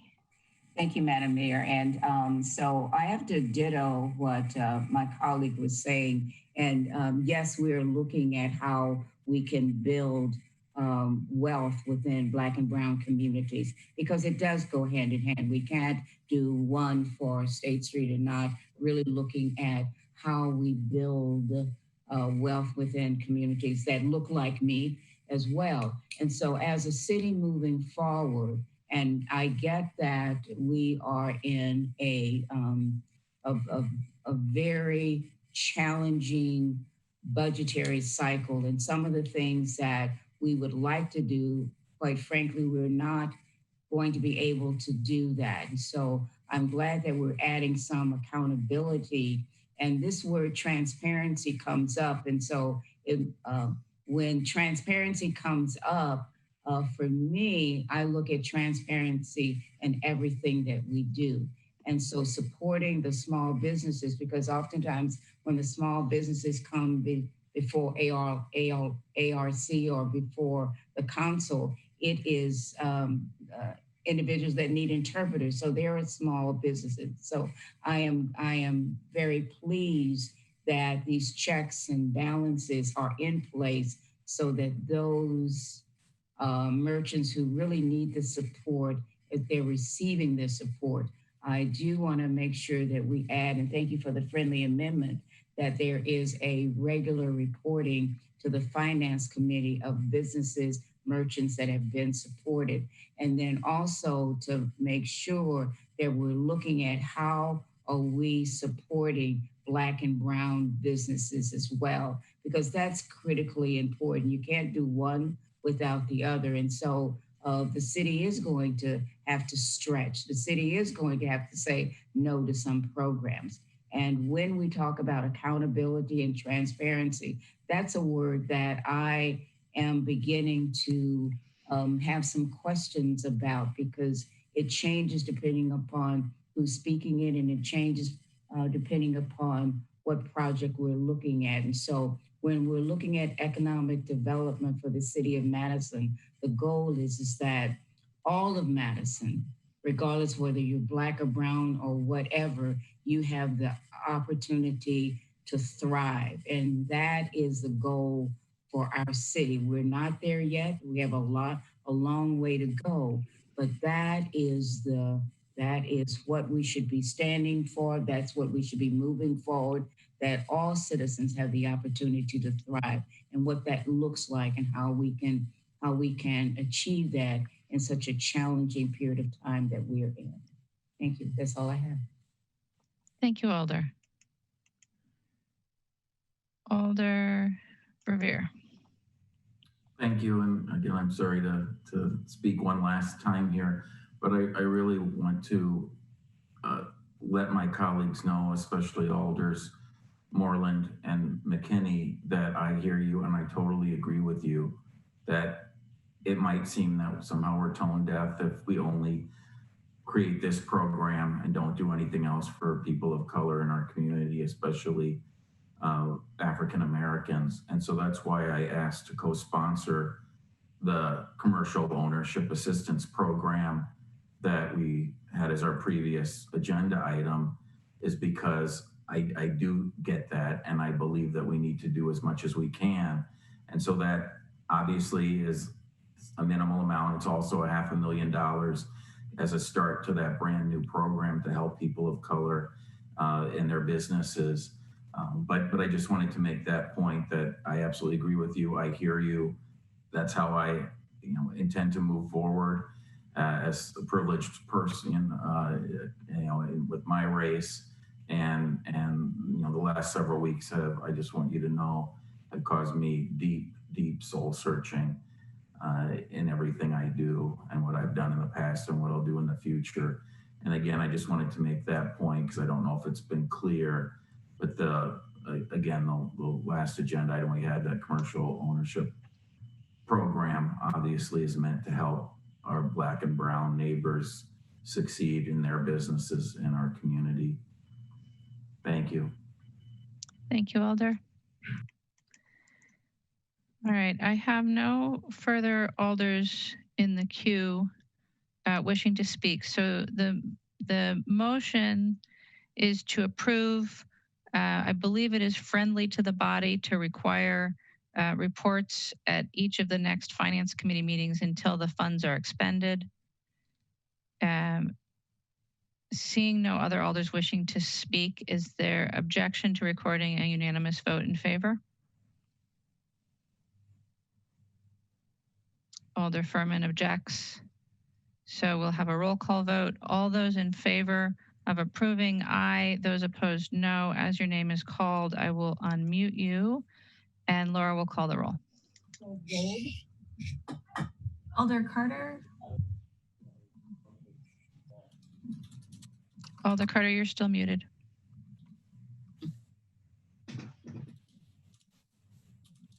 It looks like I need an automatic unmute button. I'm going to call Zoom and see if they can make one for me. Yes. Alder Carter votes aye. Alder Furman. No. Alder Furman votes no. Alder Kimball. No. Alder Kimball votes no. Alder Harrington McKinney. Aye. Alder Harrington McKinney aye. Alder Moreland. Aye. Alder Moreland aye. Alder Verveer. Aye. Aye. Mayor, there are 4 ayes, 2 noes. Right, with 4 ayes and 2 noes, that item passes.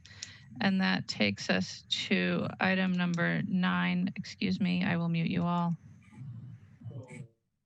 To item number 9, which is the economic update from staff. Dave, I believe that's you. It is me, Mayor. I'm sharing my screen right now. Excellent. Can you see that? Yes? Yes, we can. Great. I'll proceed. So giving you economic updates at the Finance Committee meetings over the last few months. We'll move quickly through this. The core unemployment, that's unemployment of individuals who are in that status for a long time and do not return to the labor force, is starting to head up. And that's the left graph. The right graph is what that headline employment, that's what you see each month, which is at about 13%. And you can see how that has tracked with the core unemployment since 2000. And that is starting to track upwards with the rapid growth in the unemployment rate. Job separations also remain very elevated in April. So the green line is the number of unemployed per job opening. That's the left scale. That has risen dramatically. The participation rate has fallen quite a bit. That's the participation rate in the job market. So job openings have fallen to a 5-year low, and hires have declined to an all-time low since this measurement began. So this is, again, the impact of the various shutdowns on various industries. Up until March and April, there were more jobs than basically people being hired, and that has reversed itself. Job losses have leveled off for all workers, but that you can see that that is not shared equally across different groups, with Black workers in particular seeing a pickup in job losses over the last few weeks or so. The jobless rate, we have basically half the US population is jobless. We typically are at a little above 60%, and that has fallen to about 50%. You can see the headline jobless rate compared to the Depression era levels of about 25%. The state did add about 75,000 jobs in May. So the bleeding that happened in March and April was somewhat reversed, and some return to job growth. Retail sales nationally also rebounded, particularly in restaurant, food areas, and limited types of retail. Those retail sales, excluding motor vehicle sales, you can see were up. Looking at sales tax collections both in Dane County and statewide, the left graph is Dane County in accommodation and food services, and this is starting to show in the data the dramatic drop in sales tax collections in that specific area. And then statewide, the upper line is food services and drinking places, dramatic fall off there. The accommodation number is the green line at the bottom. So we're starting to see the impact of the economic effects of the public health actions beginning to hit the actual tax collections. This graph just gives a sense of what's happening with hotel visits, grocery store visits. This is from the Center on Research on the Wisconsin Economy. And again, hotel visits are slowly starting to pick up. Grocery store visits, you can see again the spike in March, right as the shutdowns were occurring, and then some of those drop-offs in April as folks were sheltering in place. 2/3 of the 60% drop in retail, information, healthcare, accommodation, food has come back. The line there is the date that the Supreme Court overturned the stay-at-home orders. And you can see that, again, those trends have been upwards even before that time. These are relative visits, Madison, Milwaukee, and the rest of the state. Again, the dark line is the date of the Supreme Court decision, seeing a faster pace of visits to, these would be retail establishments, restaurants, things like that. Faster pace of growth in the rest of the state. Madison's the red line, a slightly slower rate of growth. So outstate has picked up about 28 percentage points. Milwaukee metropolitan service area about 24. Madison at about 15. Madison's affected both by the public health actions being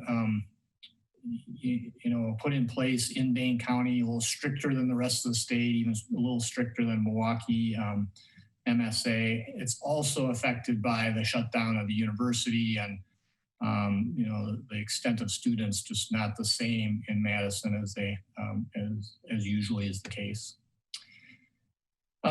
These are what we're seeing in small businesses. That's the right graph. So employees working is sort of that purple line. The light purple is locations open and hours worked. All that trend line has been moving up since the sort of depth of the stay-at-home orders. And then in the food and drink area, again, more locations are open than hours worked, as those businesses are slower to bring back all of their employees and are focusing on curbside service. This is consumer spending by category. The left graph is the top line is grocers.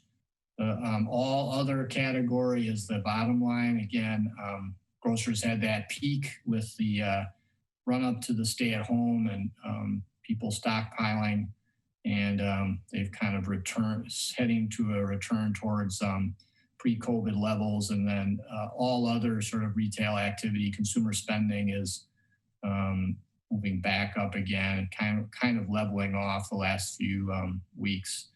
And then this is the green line is online purchases, as you would expect, picked up very dramatically during the stay-at-home orders, and in-store dropped dramatically, but again is somewhat recovering as businesses are allowed to open. Looking at unemployment claims, the initial claims, so that's the new claimants each week, again is somewhat leveled off, although is picking up ever so slightly Dane, Milwaukee County, and statewide. Continuing claims, Milwaukee County is a little bit slower to fall off, as is Dane County. Dane County's continuing claims have somewhat leveled, and the rest of the state is those claims are dropping a little bit faster. The Federal Reserve had their Open Markets Committee meeting last week, and these are all the Federal Reserve governors and Federal Reserve Bank presidents making their predictions of what will happen with gross domestic product, inflation, unemployment rate, and federal funds. So the numbers here are sort of the median of all those projections. You can see on the graph sort of the variation, those sort of I bars that you see there, the variation, and then how those variations collapse in the longer run. But a fall of GDP for this year of 6.5%, and then pick up in 21 and 22, again, barring any sort of dramatic changes in the public health effects of what we're seeing with COVID, and then a return to the longer run of 2%. Inflation will be very low in 2020, not unexpected, and a return to somewhat historic rates in 21 and 22. The unemployment rate will fall slowly through 21 and return to about 5.5%, basically 2 years from now. And that what we're getting on federal funds, on investments, interest rates will be extremely low to help continue to foster recovery, about 0.1%, and then return to that longer run, which we saw sort of pre-COVID of 2.5%. As we've talked about before, this will have a dramatic effect on investment earnings for the city. Inflation will have an impact both on costs, but also on what we're allowed to increase spending under the expenditure restraint program. Just a list of what the data sources are that this comes from for your further background. So that's a quick look at the economic outlook. Happy to take any questions or move right on. Thank you. Thank you, Dave. Any questions on the outlook?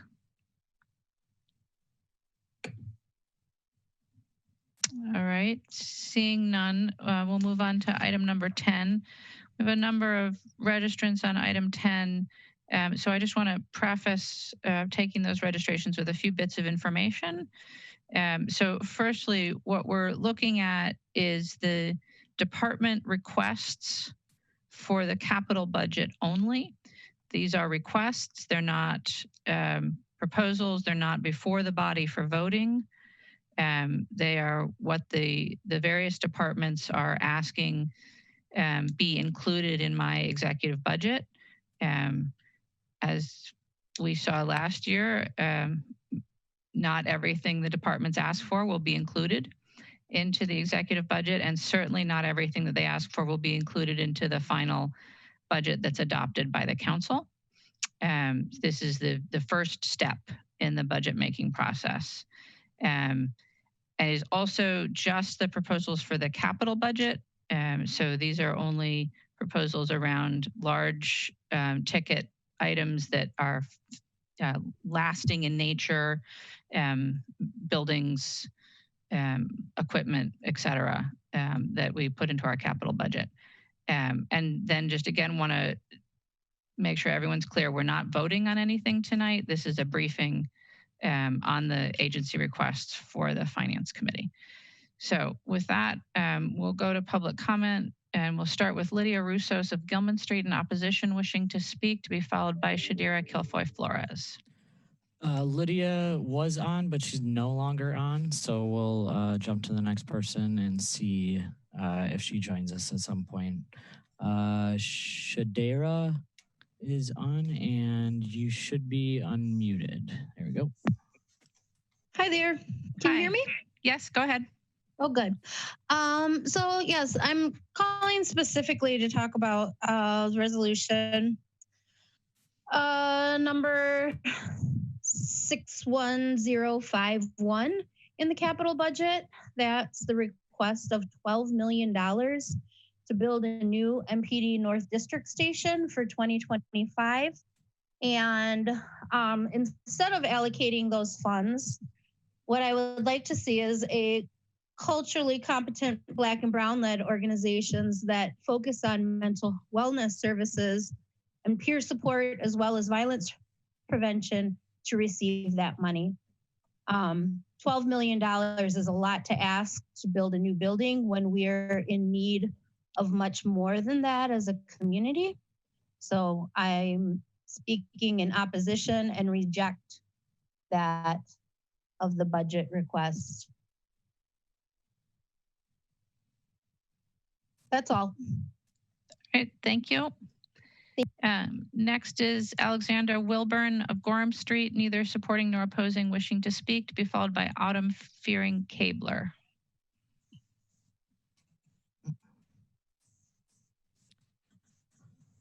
Hello, can you hear me? Yes, go ahead. Awesome. Hi. I'm Alexander Wilburn. I've lived in Madison for about a year. I saw that the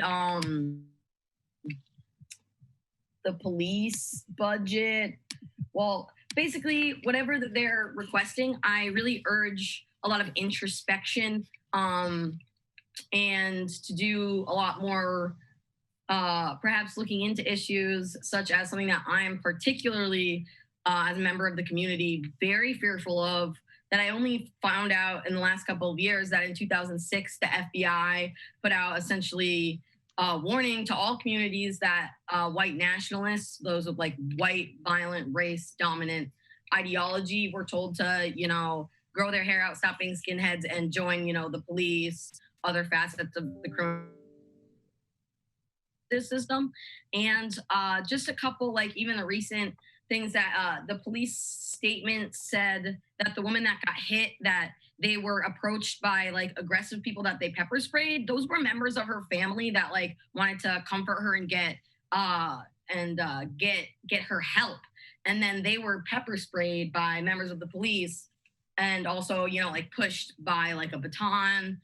And then the report that by the police was that completely not congruent with the actual truth. So I just want to urge to be careful that, I mean, everyone stands up for their coworkers. So there are definitely good officers that are standing up for bad people. And I also understand that, you know, you can't have people dying in crumbling buildings. So yeah, you do have to keep up city buildings, and paper costs money to print, and there are sex traffickers that need to be caught, and you have to file an insurance claim if or you have to file a claim with a police claim if something gets stolen for insurance. So I definitely understand that in budgetary issues that we do have to consider that, because I mean, we do, but just be very careful, because there are definitely police officers that are lying, and there are definitely police officers that subscribe to white, violent race ideology, which is terrorism. And so if we, you know, when we start to say, oh, let's defund police, if there are police officers that are like, oh, don't do anything like that, you know, maybe those are the officers that don't want to relinquish any power or any control because they are not in it for the right reasons. And with that, I yield my time. I hope you guys have a good rest of the day, because I am going to sign off. This was very long, and I feel ya. I definitely feel it. This is a very long meeting. Thank you. Goodbye. Thank you. Next is Autumn Fearing Cabler of Gilman Street, in opposition, wishing to speak, to be followed by Amelia Royko-Maurer. Yes, hi. Thank you so much for this opportunity to speak and be here in community tonight. Really appreciate those that have spoken already on 61051.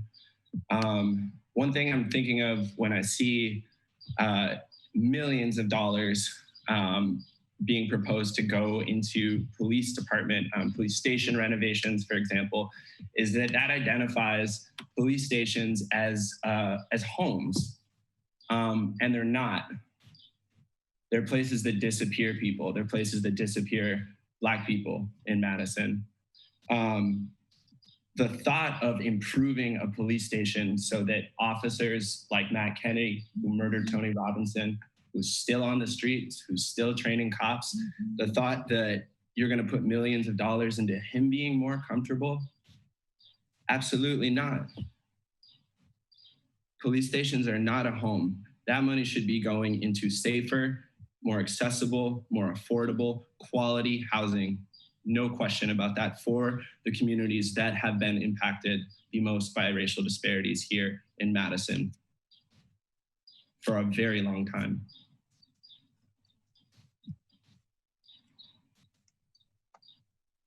I think it would be unconscionable to spend this money.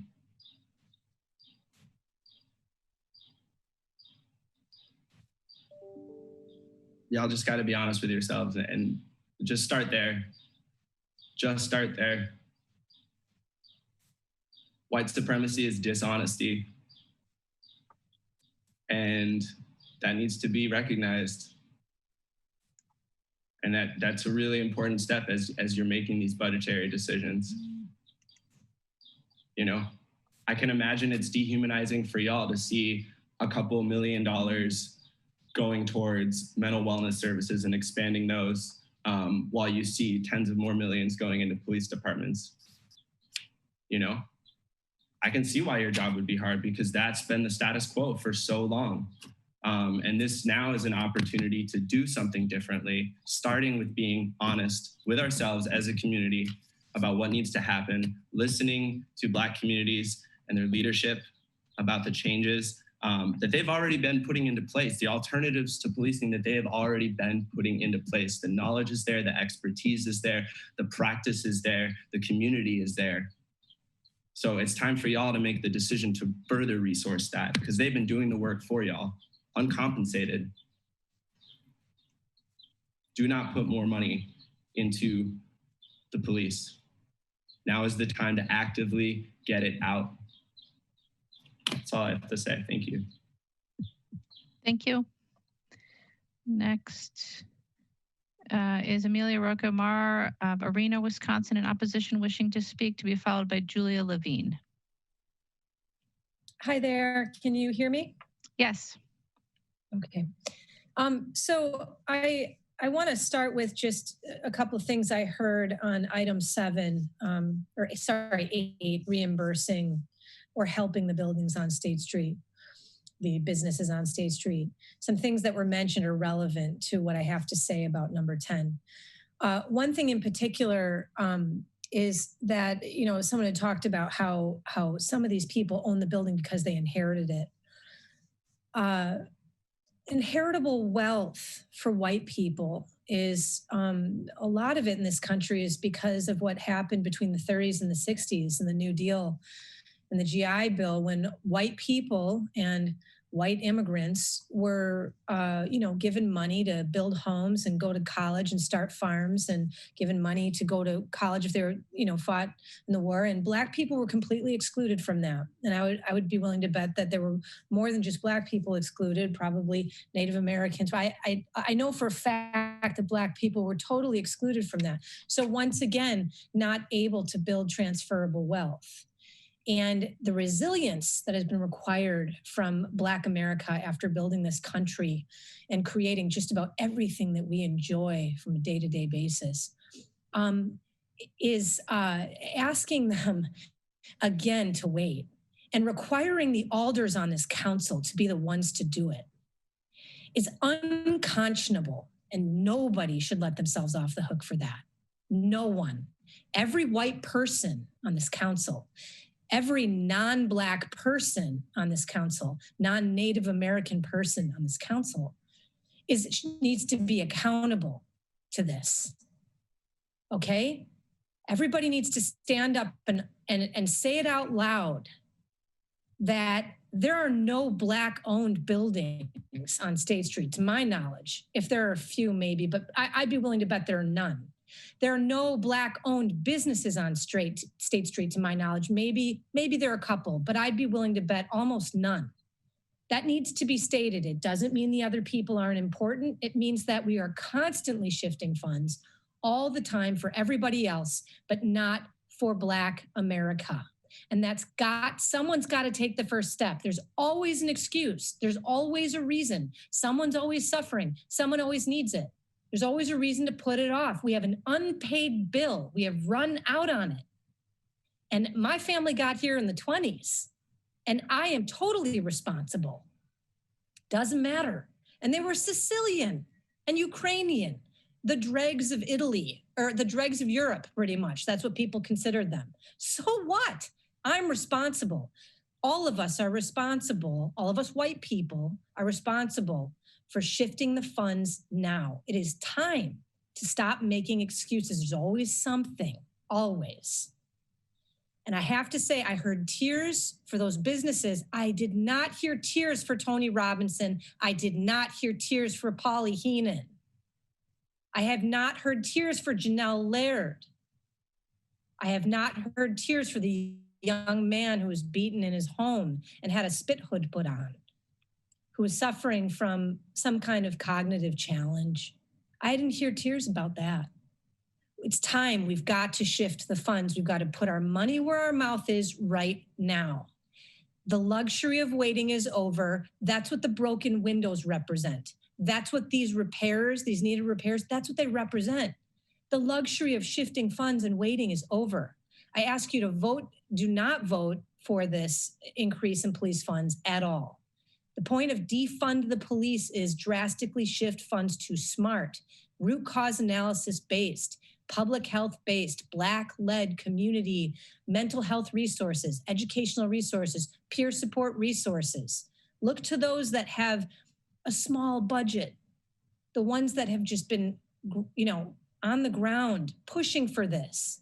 Look to them, but no more funds to the police. No more diverting funds away from Black families. And every time we find something new to put funds towards people who have money for a restaurant, people who have money to buy a building, people who have money to buy an insurance policy, we are engaging in systemic racism. And I will say that, and there are people that might say, Amelia, that's taking it. I don't care. It's not taking it too far. It's time to walk the talk. Thank you. Thank you. Next is Julia Levine of Johnson Street in opposition wishing to speak, to be followed by Rachel Neeson. Hello. Yeah. Well, first of all, I just want to say that it's incredibly difficult to follow these procedures.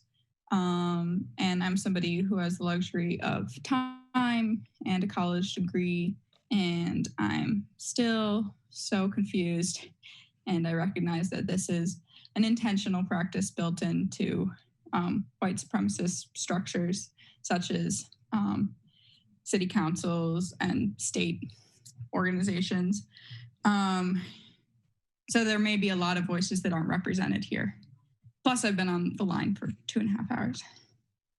So I'm calling today because I want to oppose the capital budget request of $12 million to build a new MPD North District Station for 2025, and request that those funds go towards culturally competent Black and Brown-led organizations that focus on mental wellness services, peer support, and violence prevention.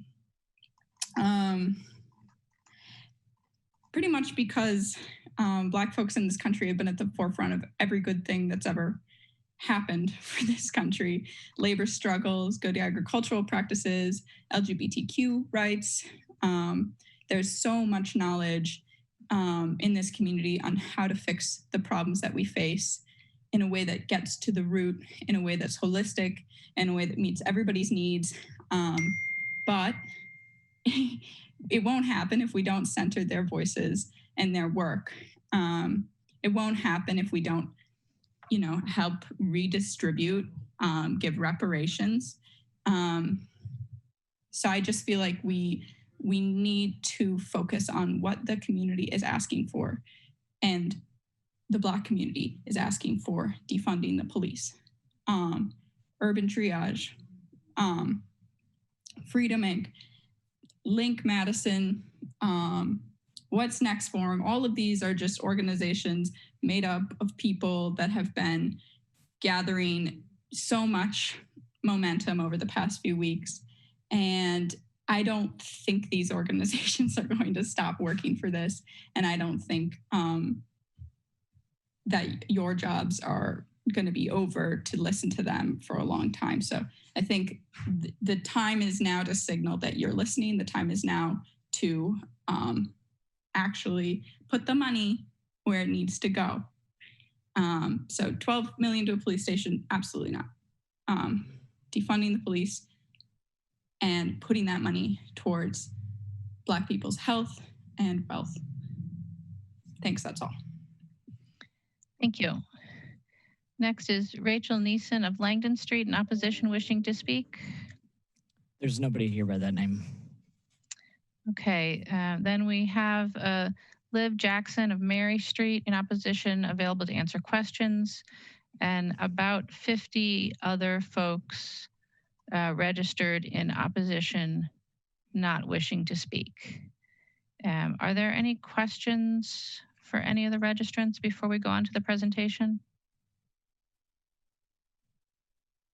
All right, seeing none, thank you all for registering tonight. And I just want to remind everyone and the body that we are not taking any action tonight.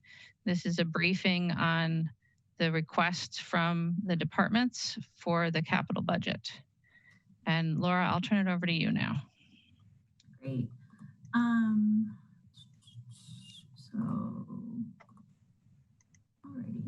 Alrighty. Are you able to see the presentation? Yes. Wonderful. In accordance with our plan for sharing more information with the Finance Committee regarding the 2021 budget build, tonight I'm here to talk to you about the agency requests that we received. So agency requests were received on 2 weeks ago on Friday, June 12th. And so they've now been published and are available publicly. And so what I'm going to do today is just summarize some of the main changes from the 2020 adopted plan. So this chart here is showing how the 2021 agency requests compare to the 2020 adopted capital improvement plan. And so in terms of the bars, you're looking at what was adopted in the 2020 CIP compared to the lighter blue bars that's showing you the request. And then the line as it is going up and down is showing the dollar change year over year. And so taking a step back, what these numbers are really telling us is that the years where we saw the biggest change in the agency requests are in 2022, and again out here in the out years in 2026. So as I mentioned, this is for all funds. So if we want to look just at the GEO borrowing, this slide is showing us the same data, but only for the GEO borrowing that ultimately drives the debt service in the general fund. So the same trend is holding true. The agency request in 2021 is slightly below the 2020 adopted CIP. That's largely borne by a number of key projects here in 2021 being deferred to 2022. And then we see a number of agencies have proposed major projects out in 2026, which is leading to the change. This chart here is showing us a comparison or a summary of all of the major projects from 2021 to 2026. Up in the top bar within each one of the years, you can see what the GEO borrowing versus other funding source split is across the CIP. In 2021, we will continue the multi-year remodel of the Metro headquarter facility at 1101 East Wash. Metro has also proposed a new project, or not a new project, but increased funding for a project that was in the transit improvement capital program in the 2020 CIP. So in 2020, this project was estimated to be $4 million, but based off of some refined information and better information of the full scope of the project, that's estimated to be closer to $10 million. There was also a new request from traffic engineering to begin LED conversion of all of the remaining street lights. So that would be a $3 million two-phase project that would happen from 2021 to 2022. We also have the next round of planning for the bus rapid transit in 2021, along with construction of the next phase of the Metro satellite facility, and then creation of a new program within economic development, the Small Business Equity and Recovery, as well as increased funding for the land banking program that was new in 2020. When we look at 2022, again, from those previous charts, we know that that is where the CIP peaks. A lot of that is being driven by deferring the University Avenue reconstruct from 2021 to 2022, along with refining that budget number and updating the estimated cost of completing that project. We also have the full construction and equipment purchasing costs associated with bus rapid transit. In the 2020 capital improvement plan, this nearly $34 million is split across 2022 and 2023. But as you saw, even on an earlier agenda item on our meeting tonight, there will be a requirement to have all of these funds appropriated in 1 year, even though they may be phased out over multiple years. There's also increased funding for citywide flood mitigation projects. So this would be implementation of projects that are currently being planned through the watershed studies that are in the stormwater utilities operating budget. As proposed, that this new Small Business Equity and Recovery program would also continue into 2022. The next big item that we have in 2022 is the remodel of the first floor of the City County building. So as you can see, looking from 2022 through 2024, there's a number of major renovations planned for the City County building. So in 22, we would have the first floor. In 23, we would have the fourth floor, and then in 24, we would have the fifth floor. So that project, all in with all these components, is just over $13 million. In 2023, Fire has requested funding to remodel Fire Station 6 that serves the south side of Madison. We also have construction of the Outer Capitol Loop, along with the Pleasant View Road. Again, still funding for this new Small Business Equity program. And then there will be, in addition to the floor-based remodels of the City County building, in 2023, we're scheduled to do a major window project. That would be a joint project with Dane County that would take place in 2023. And then finally, the Warner Park renovation project is also scheduled for 2023. As we move to 2024, Fire's requested funding to construct a burn tower that's on the site of Fire Station 14. That's the newest, the newly opened station on the southeast side. I already mentioned the fifth floor remodel. In 2024 and 2025, the police department has requested funding to construct a new station for the North District. Based off of the numbers that they've proposed here, this would be construction of a new facility on a new location, not a renovation of the current facility. Construction of the Rindall Pike Library was deferred from 2023 to 2024. And then we have a couple of engineering projects, phase 2 of the Westtown Path, along with the Wilson Street repaving. Moving to 2025, we would have the reconstruction of Atwood Avenue, along with planning dollars for construction of a public works facility to serve the far west side. Some significant improvements in the Forest Hill Cemetery, and then the construction of the North District Police Station. And then in 2026, what's really driving that peak in 2026 is the construction cost for the Far West Public Works facility. So that project is estimated, the construction of that project is estimated to be $41.5 million. The other item is some major bridge work along John Nolan Drive. So engineering has actually proposed to move that project back from 2025 to 2026. So that just kind of gives you a summary of some of the big projects. As the mayor stated, these are as proposed by the agency. So this chart here, it won't, is more so for your review, but what you're able to see here is how the 2021 request compared to the 2020 adopted budget by agency. And so the 2021 column is showing you what agencies proposed for what will become the 2021 capital budget. And in the 2020 adopted column, that's what was anticipated in year 2021 of the current CIP. And then the CIP total columns, those are comparing years 2021 through 2025. So you're really getting an apples to apples comparison when you're looking at those two columns. And so here you're able to really see where we had some major increases and decreases.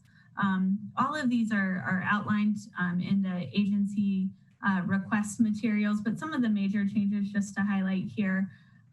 For example, in Metro Transit, they've actually proposed to transfer some of the federal funding for the transit coach replacement from Metro down here to the transportation department. What that will do is that will actually help to serve as the local match for the anticipated grant funding for the BRT. Other key reductions to note: the water utility has actually reduced their overall capital program, and that is reflective of the financial model and the current rate case that is before the PSC. So we'll move on here. So in 2020 was the first capital budget where we included the Horizon List. And the Horizon List was intended to be a place where we would acknowledge projects that potentially had an emerging need to be explored or to potentially be included in a future year CIP, but that we were missing some of the information or just more of a scope about what we would actually be constructing in order to put the item into the capital budget or the CIP. So out of those 15 projects that were on the Horizon List in 2020, agencies submitted requests for 6 of these projects. So 6 of the 6 projects that were included, 2 are from the fire department. So that's construction or renovation of Fire Station 6, along with construction of the burn tower. Police submitted a request to build a new North District station. And then, as I mentioned, the Streets Division submitted a request to construct a public works facility to serve the far west side. Projects that were included, but in a slightly new form compared to how they're listed on the Horizon List. In economic development, that's the small business, or on the Horizon List, there was a program called the Equity and Business Initiative. So as proposed, it's the Small Business Equity and Recovery Program. And then engineering, there was an item last year for intersection safety. And in the request, there's the creation of the Vision Zero program in the traffic engineering division. And then over here, you can see the list of items that are on the Horizon List where agencies did not submit requests.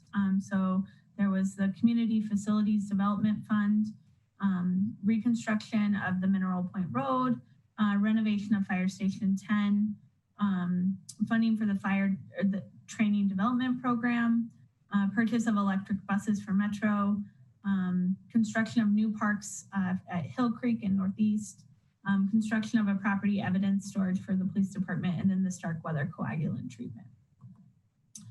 So as I mentioned, all of the requests are now published online. So you can navigate to the requests from the budget website, so cityofmadison.com/budget, and click on the agency requests link under the capital section.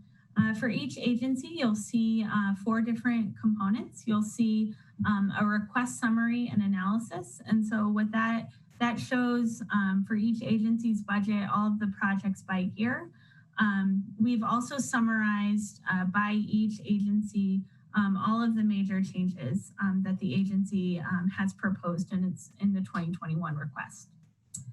You'll also see the transmittal memo that's outlining the key goals from the department head, along with the major changes that they've proposed, how they prioritize their projects and why, along with any COVID impacts that they are seeing on their existing capital program. Then you'll see a capital proposal for each item within agency capital budgets. And then finally, there's the 2020 status report. And so this report is, we asked agencies to indicate which of their current capital projects or programs are facing schedule delays due to COVID. And so we've also included that information there for your review as well. With that, it can take any questions that people may have. Questions for Laura on the presentation?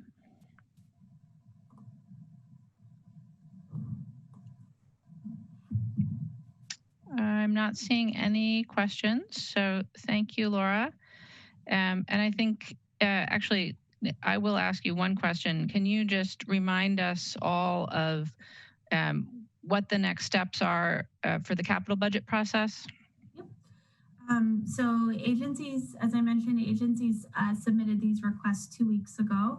And so we are now currently into the third of 3 phases in terms of building the city's budget. And so in this phase, where agencies are now meeting with the mayor's office and CIRC, the Capital Improvement Review Committee, to talk about their budget requests and to present out on their proposals.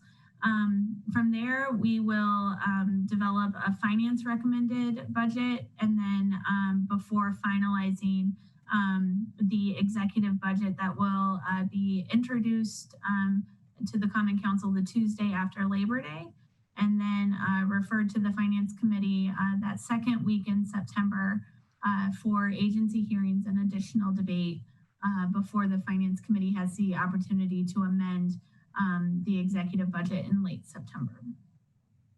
Great. Thank you, Laura. And I certainly welcome any thoughts from members of the Finance Committee or the rest of the council on as you go through these agency requests. You can obviously reach out to Finance with additional questions at any time, but feel free to let myself or any of the deputy mayors know if you have feelings about the various agency requests. All right, any questions or comments for Laura on the presentation? Seeing none. Alder Moreland? I move to adjourn. Alder Carter? Second. Moved and seconded to adjourn. Is there any objection to recording a unanimous vote in favor of adjournment? Seeing no objection, we will do so, and we are adjourned. Thank you all. Good night. Have a good night.